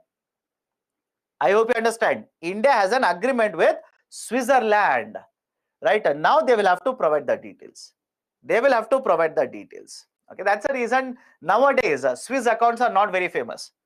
If you look at whatever scams have happened 10 years ago, 20 years ago, 30 years ago, one of the player that used to be involved in those scams was Swiss accounts. But today, not so much.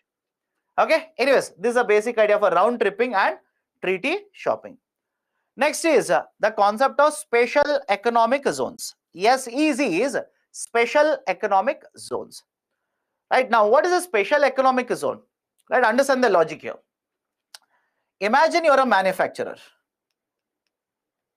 Imagine you're a manufacturer. Okay. Now, when you're a manufacturer, you will import something to manufacture a product. Now, because you import, government will impose a taxes on this. Logical. Government will impose customs. Now, this is basically how the system will work out. But have a look at the next example here. Government wants you to export this product. Government wants you to export this particular product. Now, when they want you to export this product, and on the one hand, if they impose the taxes on the import that you have done, don't you think your export competitiveness will be lower? Let me know. Right? Is it okay? You are importing certain raw material. Government will impose a tax on this. Raw material, Arey Baba, how?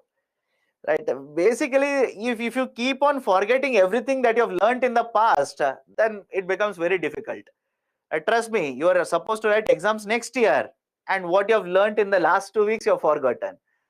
If the raw material will attract a tax, cost of raw material increases.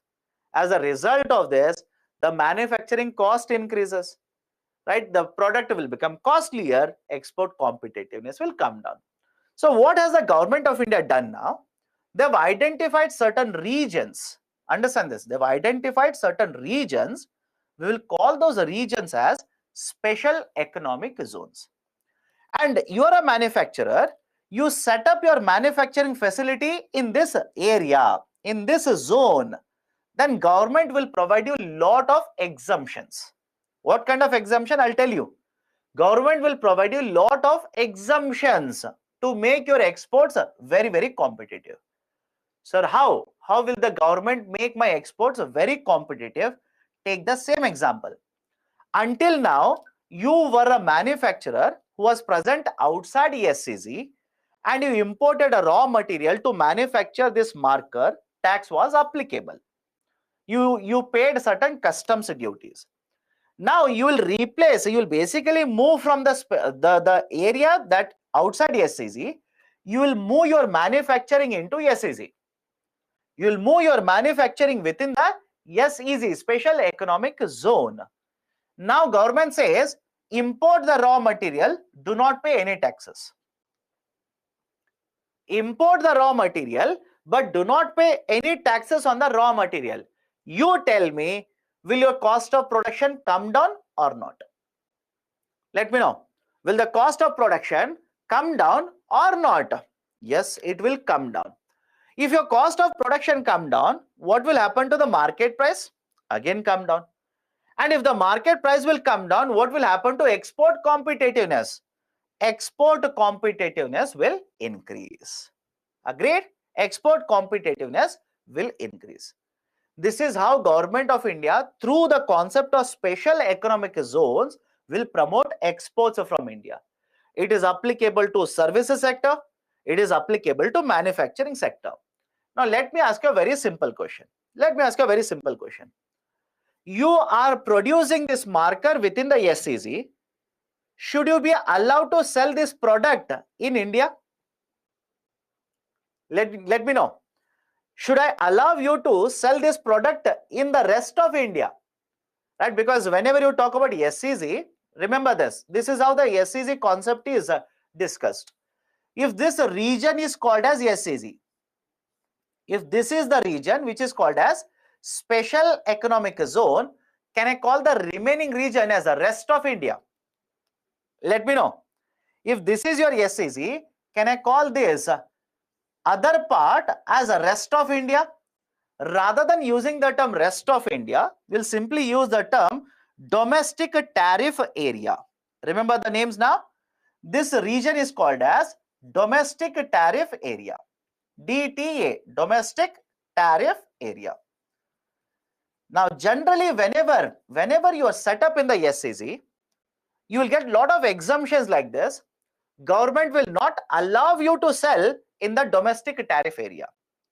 If they allow you to sell in the domestic tariff area, you are at an advantage compared to other manufacturers. Because imagine I am one of the manufacturers, I am set up in a DTA, you are one of the manufacturer, you are set up in the SCZ. You have an advantage of 0% tax rate on imports. I do not enjoy that. So my cost of production is higher, your cost of production is lower. So if you're allowed to sell in the domestic market without any repercussion, then basically your products will be cheaper, I will be out of business. So that's the reason, please remember this. Whatever is produced in the SCZ, either it is a good or a service, it is for export purposes. It is for export purposes. But now there is one problem. What if there is no demand for the exports in the international market? For example, imagine you are exporting to USA, but there is a recession in the USA. You are exporting to UK. There is a recession in the UK. So what will happen to your export? Your exports automatically will go down. So now understand this carefully. Government says you want to sell it in the domestic market, sell it. Understand the point here. You want to sell your product in the domestic tariff area, sell it, but there is one condition. What is the condition? I will treat your product as an import. Have a look at this. You have manufactured in the SCZ. You want to sell this product, that is a marker which is manufactured in the SCZ in domestic tariff area. Then the government says, I will treat this pen as an imported pen. And whatever taxes are applicable to imports, I will impose the taxes on your pen. You might simply say, but sir, I've manufactured in India. You might simply say, I've manufactured in India, but government says, when you manufactured within the SCZ, you imported something, I gave you exemption. I've already given you a tax exemption. So if I do not impose the tax on you now, you will have an advantage over domestic manufacturers. So what I will do, you manufacture this marker in the SEZ, export it, good. But if you manufacture in the SEZ, sell in the domestic tariff area, I will impose the taxes on it. I will treat it as an import. Whatever are the import taxes, I will impose and collect it from you. This is one more very important feature. Next very important feature, whenever you are talking about SEZs, special economic zones, these are developed by private sector. These are developed by private sector. These are developed by the private sector companies. SEZs are approved by the government, no doubt, but are developed by the private sector companies. Next important point, these are special economic zones, that is the units which are set up in the special economic zones, these are supposed to be net foreign exchange earners. These are supposed to be net foreign exchange earners. What do you mean by net foreign exchange earners? Let's start. You will set up a manufacturing facility in the special economic zone. Now you will import something, right? And when you import something, will you pay in dollars? Agreed. You will pay in dollars, which means there is an outflow of dollars from India. Now what government of India says is, you will have to sell, you will have to export and bring more dollars into India. Is the logic okay? That is called as a net foreign exchange earner. If I want to give you an example, imagine you will import something, you will pay $10, which means $10 have gone outside India because of you. Now government of India says, manufacture, sell to such an extent that you should be bringing more than $10, above $10 into India. Let's say you will export the product and you will bring, let's say, $20. You will bring $20. Now can I simply say you are a net earner of foreign exchange of $10? Any problem with this? You are a net foreign exchange earner of how much? $10. So all the units in the special economic zones will have to be a net foreign exchange earners. They will have to be a net foreign exchange earners. And some of you will say, sir, of course, yes, I will be a net foreign exchange earner. It's not that simple. I'll tell you why. I've taken only one product here. Have a look at this. I've taken only one product. Obviously, when you will purchase, right, import, or when you will import something, and export something, the final product value is higher. If you look at only one product, it makes perfect sense. But I'm talking about annual net foreign exchange earners. Annual net foreign exchange earners. In 1 year, you have imported a lot of raw materials. You have imported a lot of products. Tax exemption has been given to you. But the dollars that you will bring into India in that 1 year should be more than the dollars that you have taken out of India. That is a net foreign exchange earners. Next one, tax exemption in the form of corporate taxes. Again, some of the books will say income taxes. Income taxes on whom? Companies. Income taxes on companies is nothing but corporate tax. So corporate tax, 100% exemption is provided for first 5 years. I'll repeat it. 100% exemption is provided for first 5 years. What do you mean by 100% exemption? Imagine you are a manufacturer. You have earned a profit of 100 crore rupees. Your profit is how much? 100 crore rupees. Now, if you are not present in the SEZ, if you are not present in the special economic zone, 30% tax rate is applicable to you. Can I say you will end up paying 30 crore rupee income tax to government? Any problem with the calculation? You have earned a profit of 100 crore. You are coming under the 30% tax rate. You will simply pay 30 crore rupee taxes to government of India. But if you are present in the special economic zone, if you are present in the SEZ, for first 5 years, 100% tax exemption. You do not have to pay anything to the government. Whatever your profit is, 100% tax exemption. For the next 5 years, 50% exemption. What do you mean by 50%? Apply the same logic. You are supposed to pay 30%, that is 30 crore rupees. you do not have to pay full 30 crore. You will have to pay 50% of it to the government. So tax exemption will be provided for totally 15 years, right? Although I've written 10 years only, tax exemptions are provided for 15 years under the special economic zone. And the concept of special economic zone in the context of India was introduced with SEZ Act of 2005. With the SEZ Act, Special Economic Zones Act of 2005. Done? So these are certain very, very important points regarding special economic zone. Now, apart from this, all the facilities will be provided by the private developer. I've told you this, private sector will be developing this. All these, right, let's say infrastructure, road infrastructure, water supply, security, office space, everything will be provided by the private developer itself. The act, what is the act I'm talking about? Special Economic Zones Act. The Special Economic Zones Act provides for single window clearance. Single window clearance means what? Rather than going from one ministry to another ministry, rather than getting approvals from multiple authorities, you will get the approval from only one authority, and the name of the authority is Board of Approval. BOA, Board of Approval, which is an interministerial authority. You'll get all the clearances from this authority. Okay, so this is basically the idea of a single window clearance system. Now, let me ask a simple question.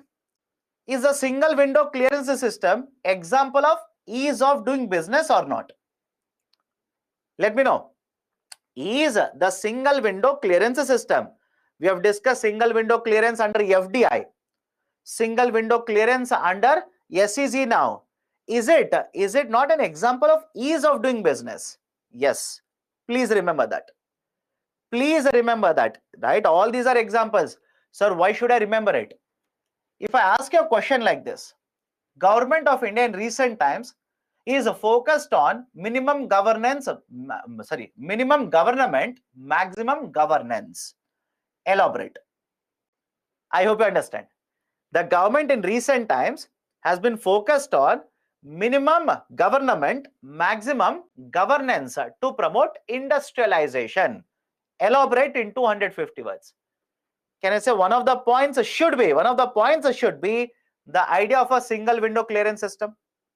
Think of it.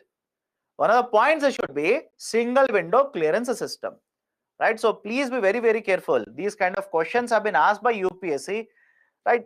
Because these are the dots. Different dots are there. You'll have to keep on connecting it like this. Now, what has been the performance of SEZ so far? More than 400 have been approved by the government, but somewhere around 200 plus. I've given the data here. Please do not bug up the data, because by the time you write the exam, the data will change. So more than 400 have been approved by the government. More than 200 are actually operational in India. The investment in the SEZs has increased over a period of time. The exports from the SEZs accounted for 5% back in the year 2005. That is, out of the total exports, 5% came from special economic zones. And by 2016, it increased to more than 24%. And by 2018 and 19, it is around 30%. What do you mean by that? Objective of special economic zones are being met, right? One of the objective of special economic zones was what? Right? Of course, investment, employment, etc. All of those are objectives. But what was the speciality of special economic zones? Promote more and more exports. Promote more and more exports. Has it achieved it? Of course, yes. As of September 2021, 427 formally approved, 267 are operational, and it has employed 23 lakh people or 2.3 million people under the various SEZs. Done. So these are some of the performance indicators related to special economic zones. Now, what are the issues with the SEZs? Right. Okay. Before that, let me take a break. Or before that, let me address your questions first.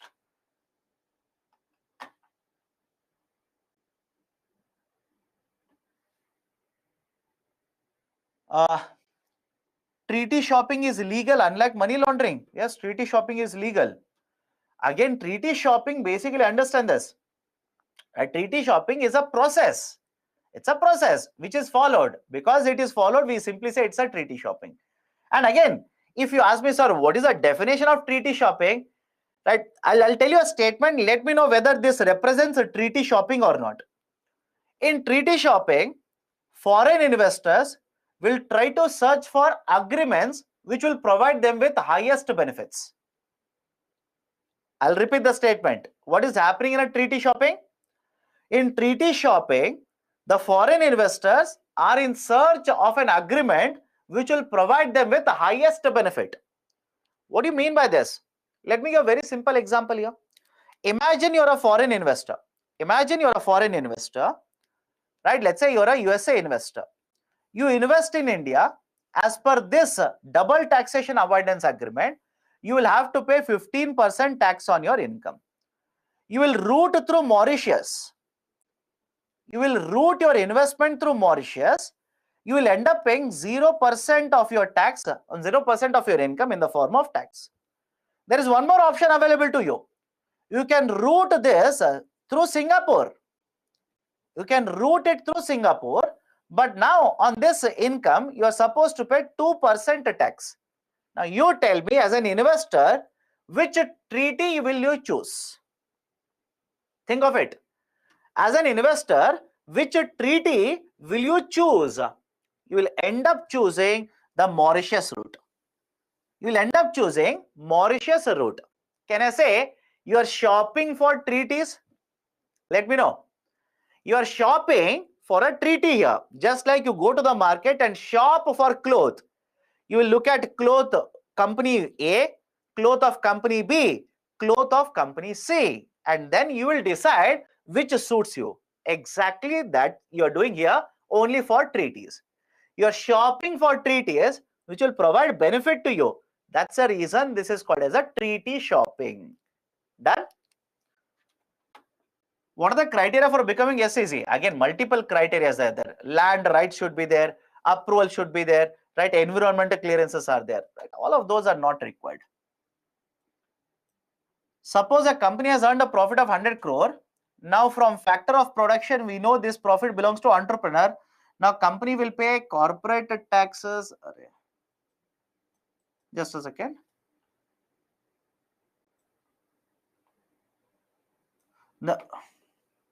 The company will pay tax on this 100, and again entrepreneur will pay income tax on this 100.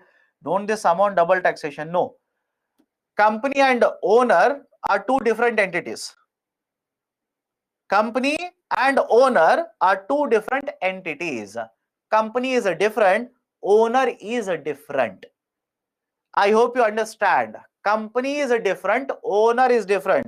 Legally, both are different entities. The tax exempted imported raw materials in SEZs can be illegally sold to the domestic manufacturer.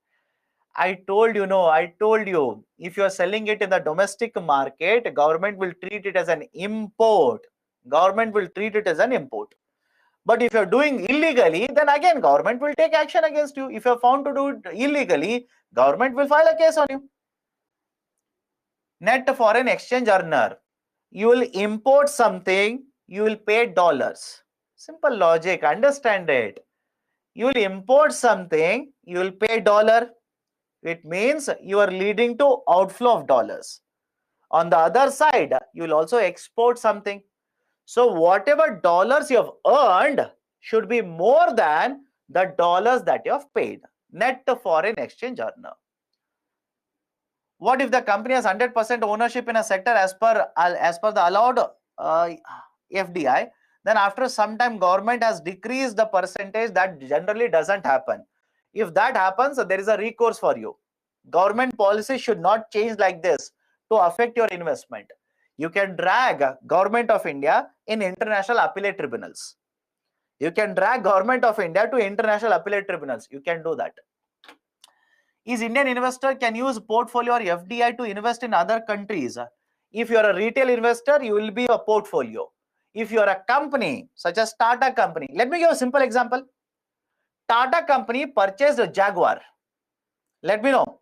Tata company purchased Jaguar. Jaguar is not an Indian company, by the way. Tell me, will that be FDI in UK or not? Simple question to you. Right? Tata company has purchased Jaguar company. Jaguar company is a foreign company, by the way. Will it not be an FDI in UK? And for India, it will be outflow of FDI. It is outbound FDI. It is going out of India. FDI. Okay.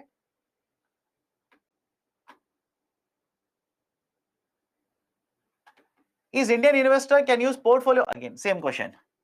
According to DTIA rule, if Mauritius not take tax, so India will take if investment come to India from Mauritius where no tax be given. Please understand, as per DTA, tax powers are divided.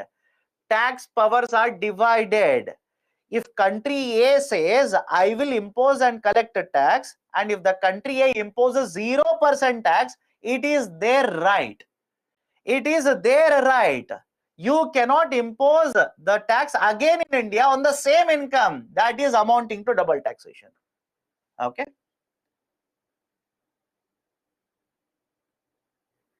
Done. What is DR? Okay, I'll repeat it again. You're an Indian company. You want to get listed in USA. The process is very lengthy, very cumbersome. Instead of that, what you will do is, you will basically approach a depository receipt issuer, depository participant in USA. You will submit your shares to that company, or let's say financial institution. That institution will issue certain other instruments which are basically representing shares of your company. So by issuing depository receipts in USA, listing the depository receipts in USA, you will be able to raise capital from USA. That is basically the idea of a depository receipt. Okay, done. Let's take a break now. 8:12. I'll start again at 8:22. I'll start again at 8:22. Take a break now.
Welcome back. Am I audible to you? Let me know. Am I audible? So that we can start the discussion now. Okay, let's start. So let's continue with the concerns or issues related to special economic zones. One, because of the pandemic, the exports from the whole of India were affected. So was the case related to SEZ, special economic zones. So pandemic has had an impact on all the industries, right? Same is applicable to SEZs. Exports were affected. Most of the units in the SEZ are IT, that is information technology, or ITES, information technology enabled services. Enabled services. Most of the units within the SEZs are ITs or ITES, information technology or information technology enabled services. So why this is a concern? When we proposed the idea of a special economic zone, Government of India, please remember this, wanted to promote manufacturing sector. I will repeat it. When we proposed the idea of special economic zones, introduced the bill, made it an act, etc., the whole objective was to promote more and more manufacturing through special economic zones. But now I am saying around 60% of the units which are present in the special economic zones are service sector units, specifically within one sector, that is IT or ITS. Can I say this represents right unsuccessful nature of a special economic zone? We wanted to promote manufacturing, but we ended up promoting more and more service sector units. And moreover, remember the next point as well. Some of you will simply argue saying that, sir, how does it matter? Manufacturing or services, how does it matter? Whenever you look at the manufacturing and the services, remember the points here. Generally, the manufacturing sector is said to create more jobs. It is the manufacturing sector which is expected to create more jobs compared to services sector. In manufacturing sector, we expect more investment to happen compared to services sector. That is the reason why government, to begin with, wanted to promote manufacturing sector. Third, lot of issues with the land acquisition. As usual, lot of issues with land acquisition. Acquiring land for development of SEZ, you require land. And remember this, I'll keep on writing this point even under multiple infrastructure discussions. For example, in road development, I'll say land acquisition is a problem. In railways, I will say land acquisition is a problem. So today, once and for all, can we just say that for most of the infrastructure project, one common problem that you can simply blindly write is land acquisition? Let me know. Right, one common problem that you can simply write without any hesitation is a land acquisition. So what do you mean by that? How many of you have read about, let's say, Silver Line project that was proposed by Kerala government? How many of you have read about metro train projects in various state governments? How many of you have read about land acquisition for bullet train project? Don't you think in all the cases there is one common thread? Land. Right? So by default, simply remember this, in most of the infrastructure project, write one problem, that is land acquisition. Next, land has been acquired, but the investors, right, are not utilizing this land. Now you will ask me, sir, why? Why are the investors not utilizing the land? Imagine I, along with my friends, we propose to set up a special economic zone. We proposed to set up a special economic zone. We went to the government, took the approval from the government. By then, pandemic happened. Right? Pandemic hit us.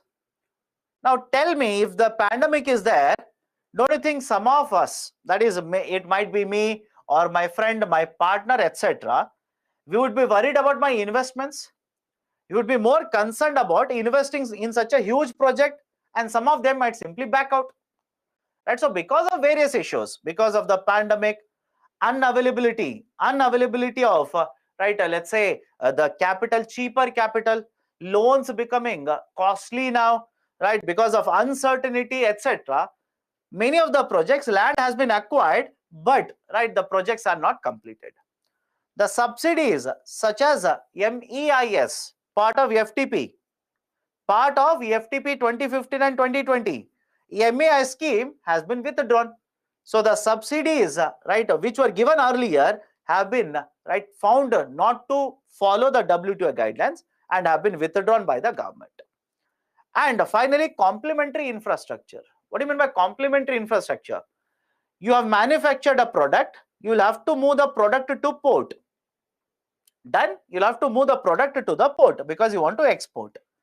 What if the road infrastructure is not correct? That is, road is damaged, very low lanes are there, or 1 or 2 lanes are there, traffic is very high, right? Consumption of fuel is very high, etc. So don't you think infrastructure also plays a very important role in promotion of exports? And in case of India, again and again we have been telling you this, that I've been telling you, pointing out this to you, infrastructure, there's a problem in India. You talk about storage, you talk about transportation, you talk about port, we'll discuss port tomorrow. Lot of issues in case of infrastructure in India. Done? So these are some of the issues that the SEZs, special economic zones, are facing. Now there is one committee recommendation. I'll just tell you some of the important ones out of it. The name of the committee is Baba Kalyani Committee. Baba Kalyani Committee. Baba Kalyani Report. In fact, in yesterday's newspaper, not in Hindu, but in Live Mint, in the Mint newspaper, there is one article regarding the family of Mr. Kalyani. Again, is it relevant for UPSC? Absolutely no. Right, within the family, lot of assets, and there's a dispute regarding ownership of asset within the Kalyani group of industries now. Again, ये तो होता रहता है, right? Basically, people are fighting with each other within the family to get more and more assets. Not required for UPSC, don't worry. But this was there. Mr. Kalyani was there in the newspaper very recently. Now come to the argument here. What are the recommendations given by Baba Kalyani Committee? One, have a look at this. This committee says, right, you will have to restructure special economic zones. We will have to restructure special economic zones. Why? Right now in the special economic zones, the focus is on promotion of exports, and the subsidies that we are giving, it is connected to exports. And as a result of this, many other trading partners will drag us to WTO, which has already happened. So what we need to do is change the model of a special economic zone. In fact, what the committee says is, now we will have to refer to this as, or change this model into employment and economic enclaves, EEE, employment and economic enclaves. Now what will happen in employment and economic enclaves? The subsidies or the incentives that will be provided to these units will not be connected to exports. Rather, now it will be connected to investment. Rather, let's connect the incentives to investment. Let's connect let's say the subsidies to the employment generation, etc. So that we will not come under the WTO scanner. I hope you understand the meaning of the recommendation. You will come under the WTO scanner. That is, basically WTO will look at you if you are providing subsidies, incentives that are connected to export value. But if you provide incentives which are connected to investment, if you provide subsidies which are connected to employment generation, you are not violating WTO guidelines. Can I give an example? PLI. PLI, production linked incentive. In case of production linked incentive, is the incentive connected to exports? No. It is connected in some cases to investment. In some cases, it is connected to the total sales, that is additional sales that you are doing. So basically the argument is, change the model of SEZs. Change the model. Next, most of the units within the SEZs already mentioned, these are service sector units. That is related to software, information technology and information technology enabled services related to software. But it says that, this committee says that, why don't we promote other forms of services? Why don't we simply promote other types of services? Sir, what do you mean by other types of services? Right? Are there new type of services in case of India, such as Swiggy delivery service, tourism related service provider? Right? For example, right, how many of you seen MakeMyTrip.com, Booking.com, etc.? These are service sector, new age type of service providers.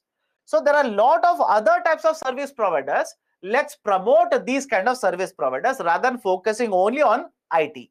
That is related to software. Let's focus on other types of service providers. Next, there is a problem with infrastructure in India. Let's focus on the development of infrastructure. Let's develop infrastructure so that exports competitiveness automatically increase. Next important recommendation, right now the procedure to set up manufacturing SEZ is same as setting up of a service sector SEZ. The procedure, the guideline, the process, etc., it is one and the same. This committee says let's not keep it one and the same. The process that we are supposed to follow to set up a manufacturing SEZ should be different. The process that you are supposed to follow to set up a service sector unit or service sector SEZ should be different. Right? Enable a framework to promote ease of doing business. Promote more and more ease of doing business in the SEZs. Right? So these are some of the very important recommendation. One more recommendation. Have a look at this. Sunset provision. Now let me know. Earlier, did we discuss the term sunset? Let me know. Right? Let me see how many of you are revising, how many of you are reading, etc. Did we discuss the concept of sunset? Yes, there was a discussion on sunset. Multiple times we have discussed. One example I'll give you. Right? Under the concept of GST. Under the concept of GST, there is one authority. I told you, basically that authority earlier had a sunset provision of 2 years. Later, it was extended by 2 more years, etc., etc. So have a look at this. Sunset means provision or an expiry date for a provision. Expiry date. So Government of India says, I will allow the SEZs, I'll promote the SEZ, and those units which will be set up within the SEZs, I will provide tax exemption. I will provide tax exemption. But there is a time limit. For how many years I will provide this exemption? There is a time limit for it. I cannot keep on giving the exemption for 50 years. Right? After setting up SEZ, I cannot give it for 50 years. I cannot continue it for 60 years. I cannot continue it for 100 years. I will limit the exemptions only for 15 years from the date of SEZs. I hope you understand my point. SEZ as a concept was introduced when in India? 2005. So government said, after 15 years, I will provide the exemptions for 15 years. After 15 years, the income tax exemption, I will remove it. I'll simply remove it. Means, if you set up a manufacturing facility in SEZ, after 2020, government will not give you income tax exemption. That is a sunset clause here. That's a sunset clause. The committee says do not wind it, do not implement the sunset clause, continue to provide exemptions. In fact, it says provide more and more exemptions, provide more and more incentives, so that now you will be able to attract more investment, more employment generation. So these are some of the recommendations of Baba Kalyani committee. Okay. Now, this is the discussion of SEZ. Let me go to the next one. NIMZ, National Investment and Manufacturing Zones. Before I start, here is a very important, right? Let's say a condition, or let's say announcement or a hashtag. Do not search for NIMZs in the book. Even if there is a discussion, don't worry. There are no functional NIMZs in India. I will repeat my point. I hope you understand it. There are no NIMZs which are operating in India. Absolutely no NIMZs. Right? Why? Many of these NIMZs, more than 20 have been proposed. Many of the NIMZs are stuck up because of land acquisition. Because of land acquisition, many of the NIMZs are simply stuck up. You will not find a functional NIMZ, which means if you ask me, sir, how much is the export done by NIMZ? There is no data. If you ask me how many jobs are created by NIMZ, no data. If you ask me how many functional NIMZs are there, there's a data and the number is 0. right? So that's the reason I can simply tell you the model. Beyond that, absolutely no data related to this. So let's start. National Investment and Manufacturing Zones. Government of India in 2011 introduced a policy called as National Manufacturing Policy, NMP. National Manufacturing Policy, NMP. Under the NMP 2011, Government of India proposed one model of investment, that is NIMZ, National Investment and Manufacturing Zone. Now, what are the proposals under NIMZ? Let's go point by point. One, it will be developed as an industrial town. It will be developed as industrial town. What do you mean by industrial town? Industrial towns are those where the economy, right, whatever is there, whatever economy you have, the economy is built around one industry. The whole economy is built around one industry. Sir, any example? How many of you heard of Durgapur? How many of you heard of Jamshedpur, etc.? What are these cities known for? Initially, one company was set up, an industry was constructed there, and around the industry, the whole city was developed. I hope you understand the logic here. There was one industry, right? Specifically, for example, Jamshedpur, Tata's, right? Very well known, Jamshedpur, Tata's. So steel plant was set up, and because the steel plant was there, many other industries, right, were set up there. The housing developed there, markets were developed, schools were developed, the whole city was developed. Such cities are called as industrial towns. These are referred to as industrial towns. So NIMZs will be developed as industrial towns, meaning what? We will have industries, we will have social infrastructure, we will have also economic infrastructure within the same area. And now tell me, if you have economic infrastructure, social infrastructure, etc., don't you think the size of NIMZ will be larger? Let me know. Don't you think the size of the NIMZ will be larger? That is where, remember this, NIMZs are very, very large in size. Very large in size. 5,000 hectares, 6,000 hectares, etc. like this. But again, which is the largest NIMZ? No data available right now. Don't worry. Because the sizes are very large here, you can have multiple SEZs within NIMZ. You can have multiple export-oriented units which are manufacturing and exporting to international market within a NIMZ. So that is one more very important point. Industrial parks can be there, right? SEZs can be there within the NIMZ. For the purpose of developing and governing this city, it's a city by the way. For developing and governing this city, the central government will be setting up one authority by the name of Special Purpose Vehicle. There will be one authority established. The role of the authority is to manage the city.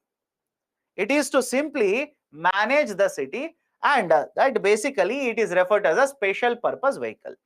Okay. Next one. If the state government wants, the state government can also promote setting up of more and more MSMEs within the NIMZ. Complete control will be there with the center. Center can allow the state government to participate. Private sector parties are also allowed to participate, but it is entirely the power of the central government. Right? So state governments may promote MSME within this.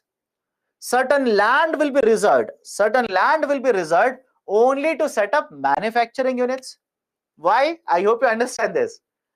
Earlier under SEZs, we wanted to promote manufacturing, but we ended up promoting services. But now under the NIMZ, government says at least 30% of the land will use it only for manufacturing sector. NIMZs will be focused on clean and energy efficiency. For example, let's say solar power generation. Lot of electricity that is consumed will come from, let's say, wind power, etc. So clean and energy efficiency will be one of the areas here. And finally, there will also be skill development facilities, that is training institutes will be set up. skilling institutes will be set up within the NIMZ so that the people there can get access to skilling and get absorbed in other industries. Vertical movement will be made possible.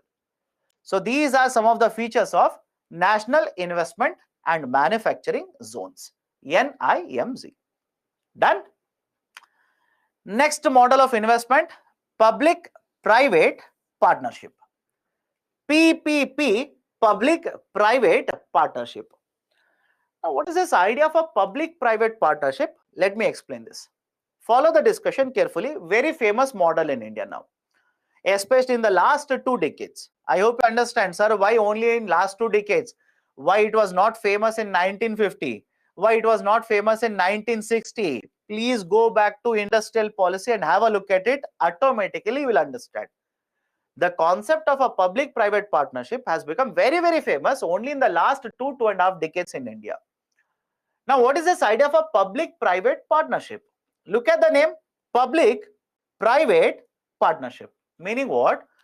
There are 2 parties. One is the government and the second one is the private sector. Both of them will sign the agreement. Let's say private sector company will sign the agreement with the government to either provide certain services or to provide a certain goods, or it could be a mixture of both of them. I hope you understand. Imagine you're the government, I'm the private sector, both of us will sign the agreement, right? This is called as a concessionaire agreement. Both of us will sign the agreement, which is called as a concessionaire agreement, and as per the agreement, I will provide certain goods or services. Sir, what do you mean by goods or services? One example, both of us will sign the agreement. I will develop a road, hand over the road to you. Done. I will construct the road, hand over the road to you. I will construct a building, hand over the building to you. Or I'll simply provide a services. Road is already there. Road is already there. Brownfield project. Road is already there. I will simply provide the services of maintaining the road. I will collect a toll and I'll pay certain amount to you. Do you remember the concept of national monetization pipeline? Right? I believe a couple of days ago we have discussed this. National monetization pipeline, brownfield projects. And I said at that point of time, under national monetization pipeline, right, basically PPP, model of PPP is used.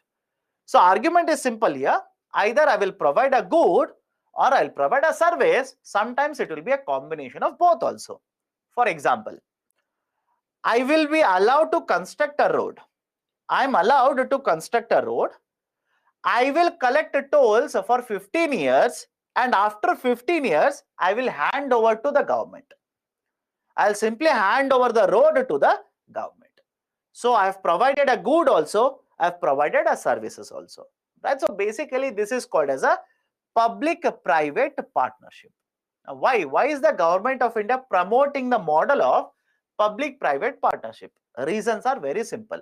Point number 1. Do you think government of India has all the money that is required to construct infrastructure in India? Let me know. Either center or state, doesn't matter. Do you think the governments have more than sufficient money to construct all the infrastructure? No. Fact is no. So what government says is, I will allow the private sector to invest. I will allow the private sector to invest. Let them maintain the road for 15 years. Let them collect the toll for 15 years. But advantage is what? Government is not investing. Government is not investing. Government is not investing. Investment is flowing. So one, resources are very scarce. Private sector resources will be invested. Second, between the government and private sector, you tell me which is better in terms of implementing a project using the resources. I hope you understand.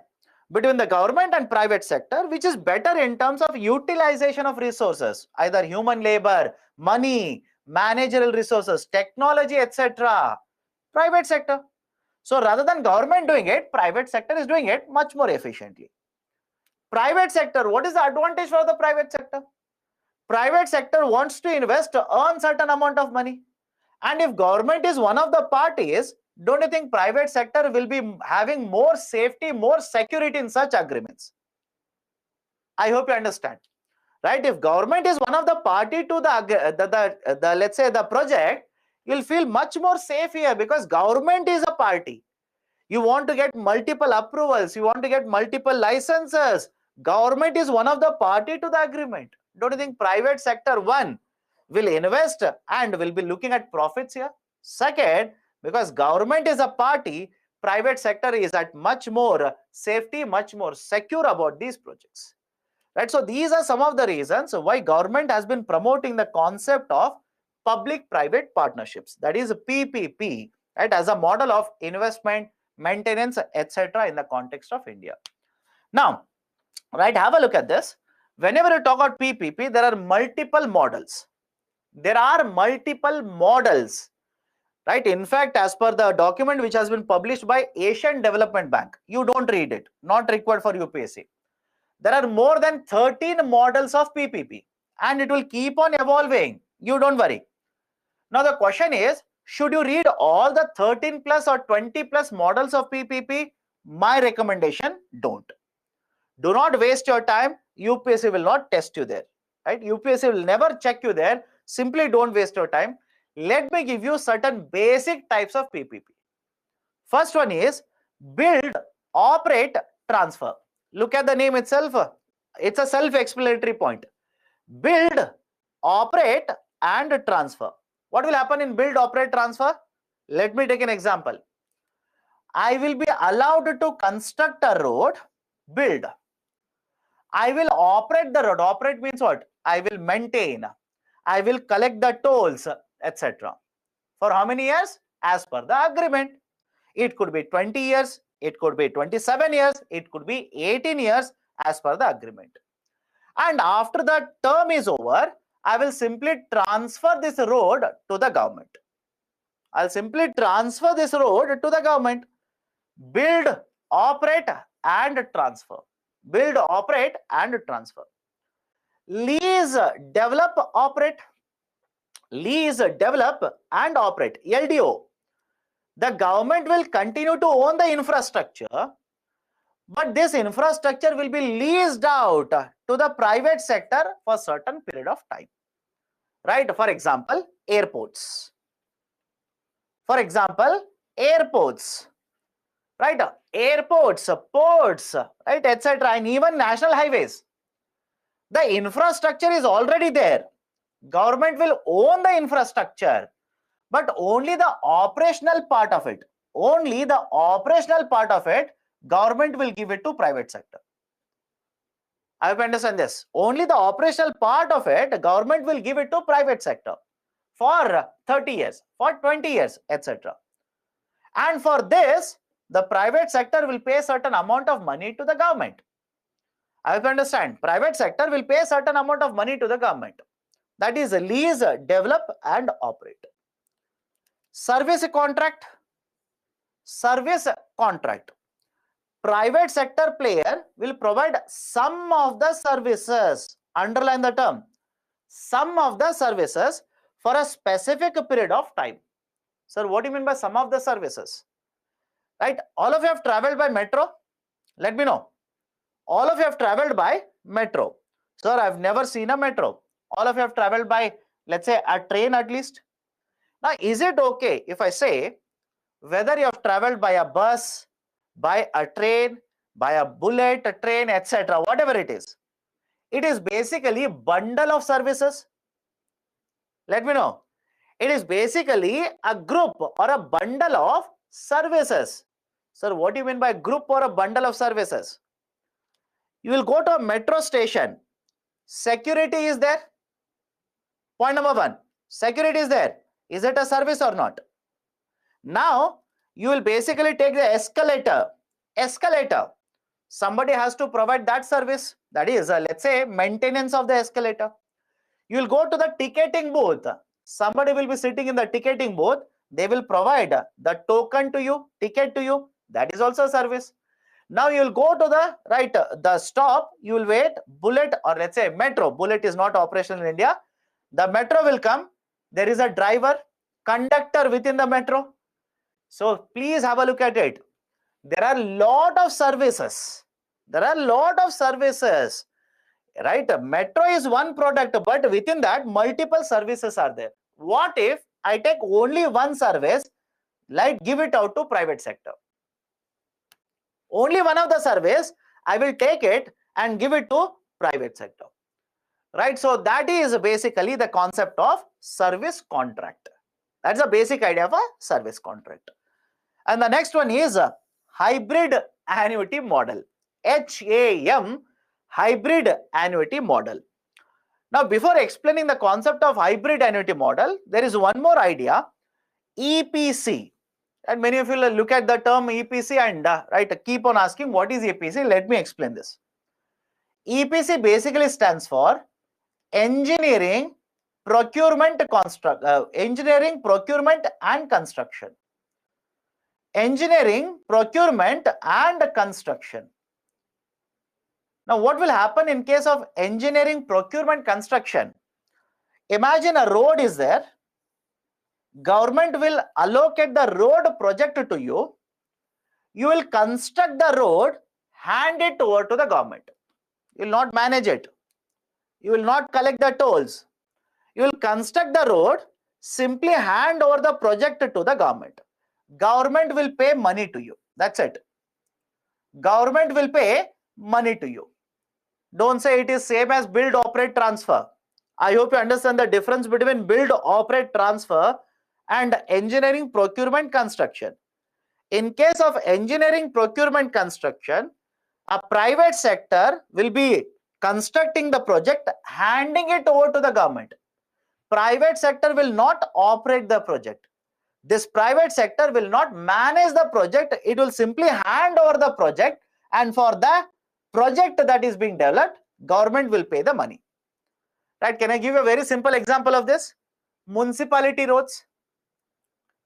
Let me know. The municipality roads in majority of the cities, contractors are there. Government will simply ask the contractor to construct the road, and for that, government will pay the money to them. Right? That is basically engineering, procurement, construction, EPC. Now, whenever you talk about hybrid annuity model, it is having certain features of EPC as well as BOT. That is, they'll simply say it is a combination of two models that are already present, EPC as well as BOT. Now, what will happen in case of hybrid annuity model? Let me show a picture to you. This is the picture from the document given by the government. Don't say, sir, picture is so dark, etc. This was published by the government, so I've taken the document picture from the government document itself. So you want to blame government of India. Now, how the hybrid annuity model will work? How HAM model, in short, HAM model will work. Right? Please understand this. There are two components here. One is a construction component and the second one is operation component. That is maintenance, providing services, etc. Imagine for this project, right? Have a look at this. This project requires 100 crore rupees. The project requires 100 crore rupees. Government says 40% of the project cost. 40% of the project cost government will give you in 5 years. 40% of the project cost government will give you in 5 years. Point number 2, remaining 60%. Remaining 60%, you will have to invest. I hope you understand this. Imagine you are the private developer. Government says 40% of the project cost I will give to you in 5 years. Remaining 60% of the cost you invest from your side. Whether you want to get it through equity or a debt, that is left to you. You get the 60 crore, invest in the project. Now finish the project, hand it over to me. Simple. Finish the project, hand it over to me. I will operate it. Either I, through my authority, I will operate it, or I will simply give it to another private sector under service contract. Right? Entirely left to the government. Now, have a look at this. Many of you will ask me, sir, what about the 60% then? What is the advantage for the private sector here? Government says, point number one, I will return this. I will return this in annual payments. I will return this in annual payments. And, right, have a look at the next point here. I will adjust this with inflation. I will adjust this amount with inflation. I will also give you certain rate of interest on this. I will adjust your investment with inflation. I will also pay certain rate of interest on this amount to you. This is how the private sector will be earning money under the model of hybrid annuity. Right? I hope you understand this. This is how private sector will be earning money under the hybrid annuity. For example, in the document that was published by the government, right? The document that was published by the government, right? The government said, I will give you, right? Have a look at this. I will pay the interest payment on the amount, right? At a bank rate plus 3%. Whatever is the bank rate of interest plus 3%, I will pay it back to you. This is how the concept of hybrid annuity model will work. So there is a returns there for the private sector. In fact, remember this, a lot of road projects today, infrastructure projects are under HAM. Lot of road infrastructure projects are under HAM model right now. Right? And that is the reason, understand the point here. It is basically having certain features where government will give money to you because you are handing over the project. It is basically EPC. Government is giving money, you are handing over the project EPC. But on the other hand, there is a component of giving you certain returns over a period of time. Right? Government collecting tolls, etc., which is a feature of a BOT. Okay, so that's the reason certain features from this side, hybrid. Right? Look at the name there, hybrid annuity model, HAM model. Right? So this is basically a latest concept in India. It is one of the latest types of PPP models used in India, specifically in the road infrastructure. Done?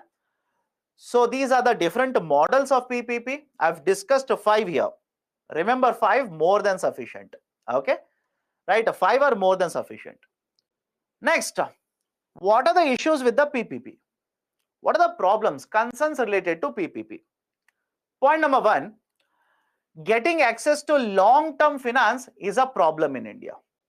Do you remember the discussion that we have had related to infrastructure under banking? We have discussed this under banking. Right? I told you, whenever you talk about infrastructure, you require large amount of loan for long duration. I hope you remember that. Large value loan for a very long duration. And getting access to these kind of loans is very difficult in India because the banking sector will face issue of asset liability mismatch. So getting access to long-term investments is a problem. Next, existing contracts focus more on the returns rather than providing services. And that is bound to happen. That is naturally bound to happen. Sir, what do you mean by this? Let me give you a very simple example. Imagine I'm the government, you are the private sector. Both of us are entering into contract. Both of us are signing a PPP. You tell me, as a private sector, will be concerned more about the quality of service you are going to provide or profit you are going to earn? Let me know. Right? You as a private sector, will you be more concerned about the kind of services you will be providing to the consumers or how much is your profit? Don't you think you will be concerned more about a profit? You'll be worried more about profit, and that is natural because you're a private sector company. You're a private sector company, that is bound to happen. So right now, whenever you talk about PPPs, focus is more on profit motive rather than quality of services being provided. Quality of services being provided through the contracts. Private developers will lose bargaining power in long-term projects because the government will make policy changes. Sir, what do you mean by this? Let me explain this. And I'll take a very simple example. Imagine Government of India has given a project to you. Construct a road connecting between 2 industrial towns, A and B. There are two industrial cities, A and B. You have been given the right to construct the road, invest money, and collect a toll for 20 years. Collect the toll for 20 years. After 5 years, government will connect both the cities A and B, right? Let's say with a bullet train. With a bullet train. Now tell me, will it affect your revenues or not? Simple question, by the way. Will this project of a bullet train, will it affect your revenues or not? Of course, yes. Of course, it will affect your revenues. So argument is simple here. Government will keep on changing the policies. Policies are not constant. Policies of the government will keep on changing. But because of the policies of the government, your investments would be affected. But the problem here is, remember this, problem here is, whenever the contracts are signed, government doesn't generally renegotiate. I hope you understand. Whenever the contracts are signed, contract is signed for 20 years. Government generally doesn't renegotiate the contract. So the bargaining power, I repeat, the bargaining power means what? Renegotiation powers with the private sector is very limited. Very, very limited. Whereas the policies of the government will keep on affecting the kind of revenues that you will be generating. Okay? Issues with land acquisition, right? Nothing to discuss here as usual. It's an infrastructure project. Land acquisition is a problem. Issues related to government clearances or interference of the judiciary. Right? I'll take a current affairs example. Automatically, you will only tell me, correct, sir, it is correct. Bullet train project. Bullet train project. Again, although it is being developed by the government, can I say these kind of issues will keep on increasing the cost of the projects? Let me know. Will these kinds of issues, intervention of the judiciary, or right, a government ministry doesn't give you approval, etc., will they not add to the cost of the project? Right? Of course, yes. Of course, yes, they will add to the cost of the project. Right? I'll give a very simple example. Imagine you are a solar power developer. Right? You have taken a project wherein you are developing on a huge scale of land a solar project. Until now, you are importing a solar module, that is a solar panel. Until now, the tax rate was 10%. Let's say on imports, the tax rate was 10%. Now, in the next year's budget, government will increase the tax from 10% to 20%. You tell me what will happen to your cost of the project. I hope you understand this. What will happen to the cost of the project? Cost of the project will skyrocket. And this is a current affairs point. I'm telling you, this is a current affairs point, and this is a very big problem. Why? In a solar project, on what product do you think companies will spend most of the project cost? You are developing a solar project. On what do you think you'll spend most of your money on the project? On solar panels? Around 60 to 70% of the project cost is on solar panels only. And government will increase the tax like this from 10% to 20%. What will happen to cost of the project? Cost of the project will suddenly go up. And what will happen to your profits?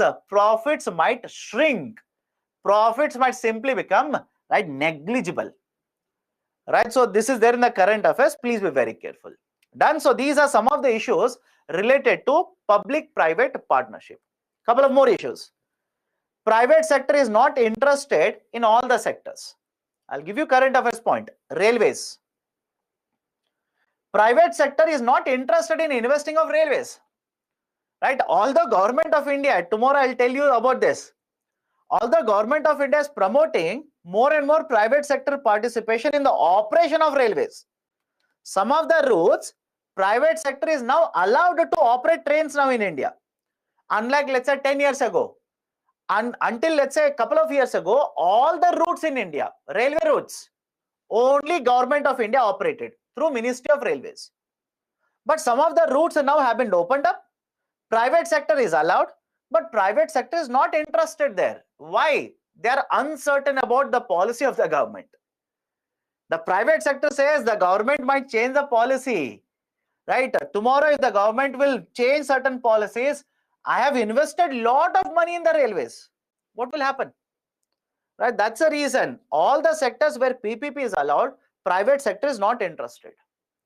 The NPAs in the infrastructure projects have increased, including PPP projects. Including PPP, NPAs have increased. There are a lot of delays in the development of infrastructure projects. Sir, why lot of delays? Tell me, pandemic, will it delay the development of infrastructure project or not? Right? People who are owning the land will go to the court, file a litigation against the acquiring company. Will it increase the delays in the development of the project or not? Right? So there are so many issues because of which the projects are getting delayed. Okay. Now, what is the reform then? What can we do in this context? There is one committee recommendation, Kelkar committee, very, very famous. There is one committee recommendation, Kelkar committee. Now, some of the very important recommendations of Kelkar committee are: one, state government agencies or state government owned entities should not be participating in the PPP. Let me explain this, follow this very carefully. State government owned entities or owned, right, companies should not be participating in the PPP. Why? What is the reason? You tell me, when you say public-private partnership, when you utter the word public-private partnership, by default, don't you assume that one of the parties is a government and the other party is the private sector? Yes or no? When you say the word public-private partnership, what does it mean actually? There are two parties, one is the government and the other one is the private sector. But recently, there has been this rising trend where the state government owned entities, there are certain authorities which are set up by the state government, they want to be a party to the public-private partnership. They want to be one of the parties in the public-private partnership. That is, on one side we have central government, on the other side, the other party is not private sector company, it is one authority owned by the state government. Now you tell me, is it a PPP? Question number one. You tell me, is it PPP in the first place? Is it public-private partnership? No. Answer is simply no. Point number two. Why should we not allow the state government to operate like this? Whether it is the state government or the central government, do you think they should be running behind profits? Right? Start answering. Most of you have gone dormant now. 9, 10, most of you have gone dormant. Whether it is the state government or the central government owned entities, should we allow them to run behind profits like this? No, they should not be running behind profits. And if that is the objective, as a state government, now you know that in some of the projects you can get more profits. Will you not become more focused on only those projects now? That is the precise reason. That is the precise reason why this committee says do not allow the state government to be a party to PPP. Right? Do not allow it. Let the party, one of the parties be government and the other party be private sector. It should not be central government and state government like this. That is the first one. Second one, risk allocation. Guidelines for risk allocation. Now, what do you mean by risk allocation here? Let's say you are the private sector company, I am the government. I am allowing you to construct one road, national highway, and I am allowing you to collect tolls for next 20 years. Now you tell me, by investing and collecting tolls, are you not facing certain kind of a risk here? Are you not facing certain types of risk in the project? Sir, what kind of a risk? What about exchange rate? Have a look at this. What about exchange rate? What about land acquisition? What about interest rate, labor availability, etc.? Tell me, as a manufacturer or as a developer, are you not facing some of these risks? You might be facing two of them. You might be facing all of them. You might be facing more than these types of risk. Now, generally, whenever the projects are developed, whenever the PPP is assigned, who will be facing all the risk? It is the private sector. It is the private sector who will face all of this risk. But what this committee says is, no, we should not allocate all the risk. We should not allow only the private sector to face all the risk. Some of the risk we should give the government also. Some of the risk we should ask the government to take care of it. Sir, what do you mean by this? Right? Can I give you one example here? Can government of India help you in acquiring land? In fact, they are doing now. Can government of India help you in acquiring land? Which means any issue related to land acquisition, some of the risk is being taken by the government now. So whenever you are talking about the PPPs, risk allocation has to be done between the government as well as the private sector. We should have a national policy for PPP. Right now, we do not have it. Right now, we do not have it. We should have a national policy for PPP, public-private partnership. We should not encourage a Swiss challenge model. I'll come to this. Just give me a minute. Do not encourage a Swiss challenge model. Discourage a Swiss challenge model. Protect the bargaining power of a private sector. Why? I hope you understand. Just now we have discussed this. Protect the bargaining power of private sector. Why? These are very long-term projects. And because of the policies of the government, it will have an impact on the revenues or the performance of the private sector. So allow for the private sector to renegotiate. Protect the bargaining power of private sector. We should also have a sector-specific regulators. We should have sector-specific regulators. Why? You tell me, having RBI, has it benefited banking sector or not? Let me know. Having RBI is, by the way, a regulator of banking sector. Having RBI, has it benefited banking sector or not? Having SEBI, Securities Exchange Board of India, will it provide the benefit to the stock market or not? Of course, yes. Why? Regulator will regulate. If there is any dispute, if there is any, let's say, violation of the law, etc., role of regulator will come into picture. That is what the Kelkar committee says. For many sectors, we do not have regulators. Set up regulators for all the sectors here. Set up regulators for all the sectors. Frame guidelines for auditing the account books of private sector. Why? Let me explain this. Imagine you are the government. I am the private sector company. You have allowed me under PPP to operate one airport. You have allowed me to operate one airport. And the condition is that whatever is my revenue, 10% of this, 10% of the revenue, I will have to give it to you. That is government. Is the logic okay? A revenue sharing model. You have allowed me to operate an airport, but the condition is that 10% of the revenue that I've generated, I will have to give you annually. Now you tell me, how will you find out what is my revenue? Let me know. Simple question to you. How will you find out what is my revenue? Do not say, because polity is over, do not say that, sir, CAG is there. Comptroller Auditor General is there. CAG is not allowed to look into private sector accounts. I hope you know this. CAG is not allowed to audit private sector books. So how will you find out?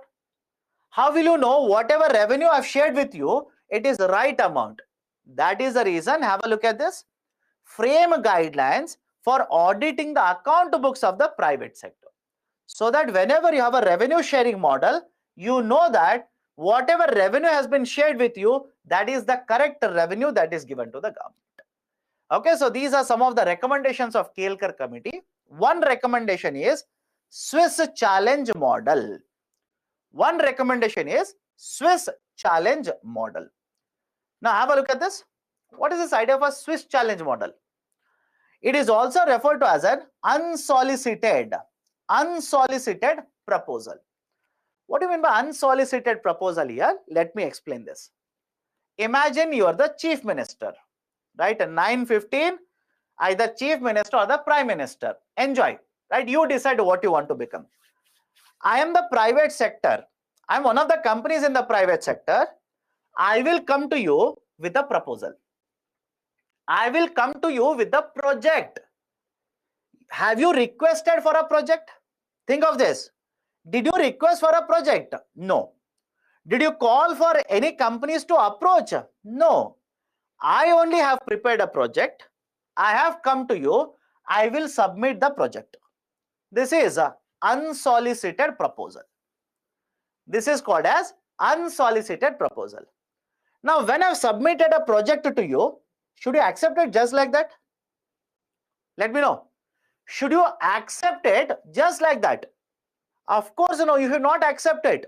What you should do is, you should tell me, sir, okay, you want to develop this project? Let me see. You will take the project. Now, you will put an advertisement. You'll basically call for other proposals in the market. You should not accept the first proposal. You should ask for other companies if they want to provide a proposal to you. Now compare the proposal and whichever will give you better returns. For example, if the private sector company will tell you they will give you 15% revenues compared to 10%, choose that. If the private sector says, I will give the project to you, you pay me 1 crore rupees. Another company says, I will give the project to you, you pay me only 80 lakh rupees. Choose the second one. So basically now we will compare the proposals with other proposals and then decide whichever is as per our requirement. This model is called as Swiss challenge model. This model is referred to as a Swiss challenge model. Now, why we should not encourage a Swiss challenge model? Why should we discourage a Swiss challenge model? This committee says that when a private sector company will approach you with a proposal, I hope you understand this point now. When a private sector company will come to you with a proposal, they have insider information. Simple. They have insider information. In simple terms, there is corruption. How do they know what project to propose? Think of it. If I come to you with a proposal, right, how do I know this is a right proposal to give to you? How do I know what should be the price of the project? What way will I be able to know? Right? It simply means there is no transparency in the system. There is opaqueness in the system. There is no transparency in the system. Use these kind of terms. Don't say everybody is corrupt. The committee says there is opaqueness in the system. There is no transparency. Should you promote this kind of a system? No. That's the reason the committee says discourage it.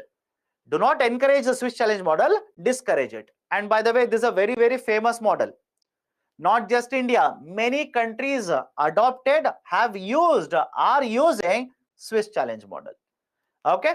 So this is one more recommendation of the Kelkar committee. Discourage Swiss challenge. And finally, there is one concept related to the infrastructure here. Right? Even PPP.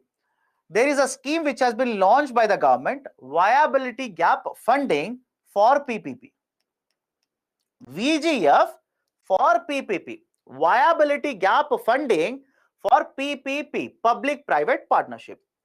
Now, what do you mean by viability gap funding for PPP? Let me start. Imagine there is a road project. You are the private sector developer. I will ask you, can you develop this particular road? Can you invest money, spend money, construct the road, collect tolls for next 15 years? Now, can I basically convert this transaction into one more way? That is, you will think now, the project will require 100 crore rupees. The project requires expenditure of 100 crore rupees. What if in 15 years, I will not earn any profit on this? Think of this. The project requires a total expenditure of 100 crore rupees. Government says collect tolls for 15 years. What if even after 15 years, I will not be able to earn profit? Or even if I earn profit, the profits are not sufficient for me. Can I say you are worried about financial viability of the project? Is it okay? I'll repeat it. Right? Can I say you are worried about financial viability? Viability means whether the project will give you good returns or not. You are concerned about financial viability of the project. On the other hand, is the project making good economic sense for the government? Government will look at the project and say, okay, investment will happen in the economy. Right? Investment is being done. Demand for cement, steel, or raw material, labor will increase. So good for me. So have a look at this. Generally, when you talk about these projects, it makes economic sense for the government. It makes a perfect economic justification for the government. But for the private developer, right, there is a concern about financial viability of the project. So in such cases, what government will do is, private sector developer may end up not investing in the project. So what government will do is, will provide a grant, will provide a financial assistance to the private developer. Will provide the grant, will provide the financial assistance to the private developer. Right? How they will provide it? Imagine you are the private developer, 100 crore was your investment. You are concerned, I will invest 100 crore, I may not be earning sufficient money. What if government will say, you don't invest 100 crore, I will give you, let's say, 60 crore rupees. Grant, by the way, it's not a loan, grant. Government says, you don't invest all the 100 crore, I will give you 60 crore. Which means out of 100 crore, some assistance has come from the government. All the money is not yours. Right? Don't you think this will increase the viability of the project? This will increase the financial viability of the project. And that is a precise reason, in case of PPPs, a public-private partnership, the government, to promote the viability, financial viability of the infrastructure projects, attract more and more private sector to participate in this, has introduced a scheme by the name of VGF for PPP projects. Under the concept of VGF for PPP, it's a scheme, by the way. It was introduced by the government back in 2006. It has been extended up to 24 and 25 now. It has been extended up to 24 from 2006 now. Now, basically, argument here is, the projects under PPP are classified into two types. Just by heart this. The projects which are there under PPP are classified into two types. Right? One is classified under sub-scheme 1. Second one is sub-scheme 2. If your project will fall under the sub-scheme 1, government will give you up to 60% of the total project cost. I'll repeat it. If your project will fall under the sub-scheme 1, government will give you up to 60%. Underline the term up to. It's not exactly 60. Up to 60% of the total project cost. And generally, right, this is how the division is done. If the government says up to 60%, it simply means half of this will come from the government. Half of this will come from the government. That is 30%, up to 30%. And remaining up to 30% will come from either the ministry or the authority which is responsible for the implementation of this sector, or it could be even state government. It could be even state government. So when they say up to 60%, up to 30% will come from the center, remaining up to 30% either from the ministry or from the respective department, respective authority which is responsible for the project, or from the state government. So up to 60% of the total project cost, if your project will fall under the sub-scheme 1. What if your project will fall under the sub-scheme 2? If your project will come under the sub-scheme 2, up to 80% of the capital expenditure. Up to 80%, again same logic, up to 40% from the center, up to 40% from right the state government or from the department or the ministry, etc. This is up to 80% of the capital expenditure. Now, I hope you understand there's a difference between the project cost and the capital expenditure. I hope you understand this. There is a difference between the project cost and the capital expenditure. Right? So in the sub-scheme 2, it is up to 80% of the capex. In sub-scheme 1, it is up to 60% of total project cost. This is a scheme which has been launched by the center to promote PPP infrastructure projects in India. Done. So this is a viability gap funding for PPP projects. So these are right. So these are the various areas related to the investment models that I wanted to discuss with you people, let's say under the chapter. Now have a look at the question here. Have a look at the question. Right? Can we solve it directly rather than starting a poll, you reading it, taking 1.5 minutes, etc.? Let's solve it simultaneously. Which of the following would include foreign direct investment in India? Right? Which of the following would include FDI, foreign direct investment? Subsidiaries of companies in India. Subsidiaries of companies in India. That is, let's say you're a foreign investor, you'll come to India, set up a company in India, 100% your ownership. Is it FDI or not? Yes, it is an FDI. What about majority foreign equity holding in Indian companies? I gave an example, 51%. If a foreign company will own 51% in the company, that's a majority holding, FDI. Yes.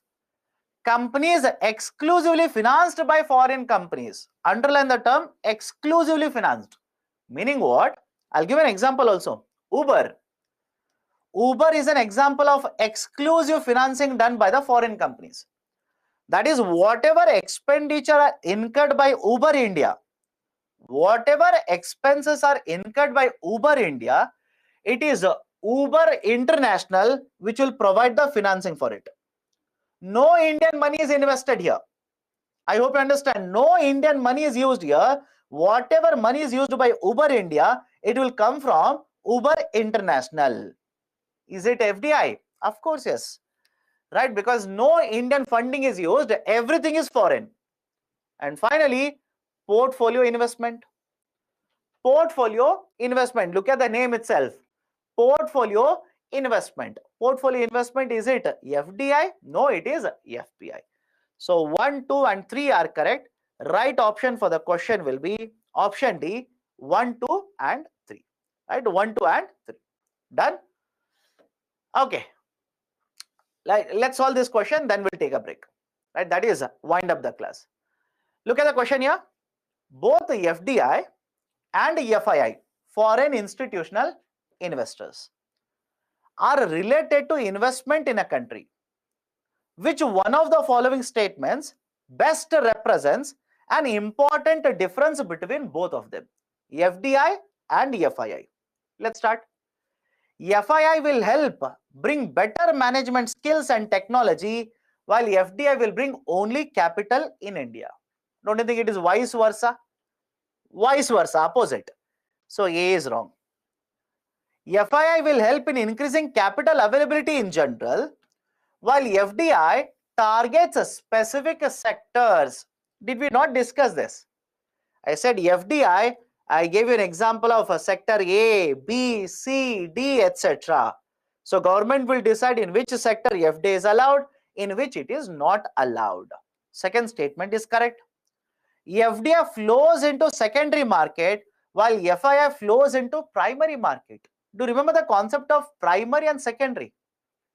Do you remember the concept of primary and secondary? Primary market where companies will issue. Secondary market where the instruments will be traded in the market which are already there in the market. Do you think that is applicable here? Think of it. Don't you think FII can invest in primary or secondary? FII can invest anywhere, either in the primary or secondary.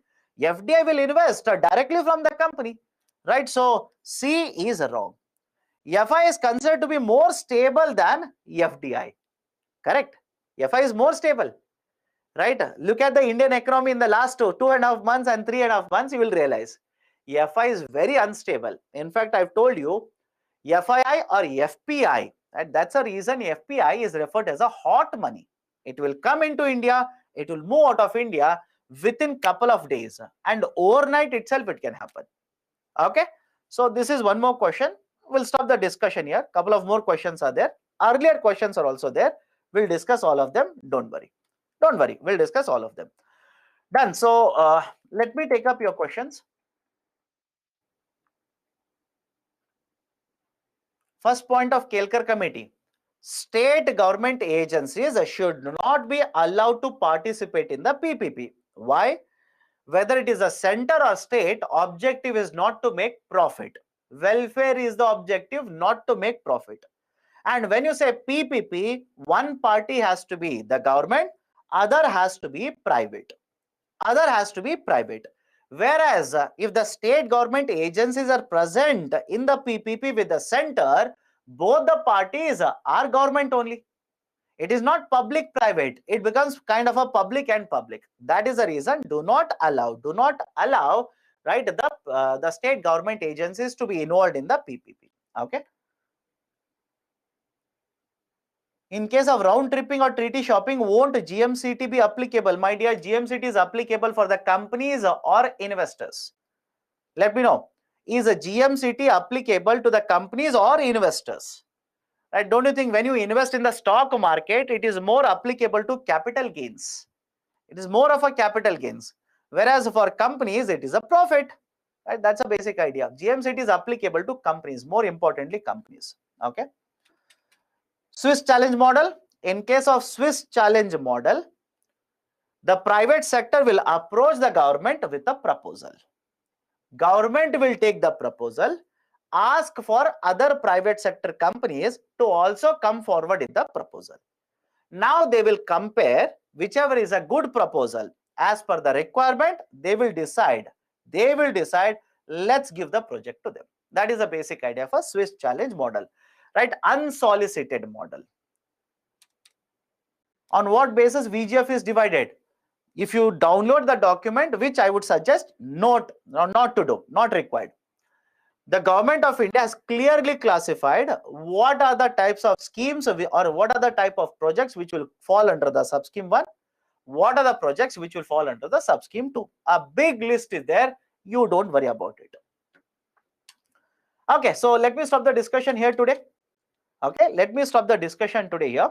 We'll continue with questions as well as the concept of infrastructure, right? We need to discuss certain infrastructure from tomorrow's class, right? So tomorrow morning, 6 o'clock, we'll have a discussion starting from infrastructure. So that's it. Take care. See you tomorrow morning.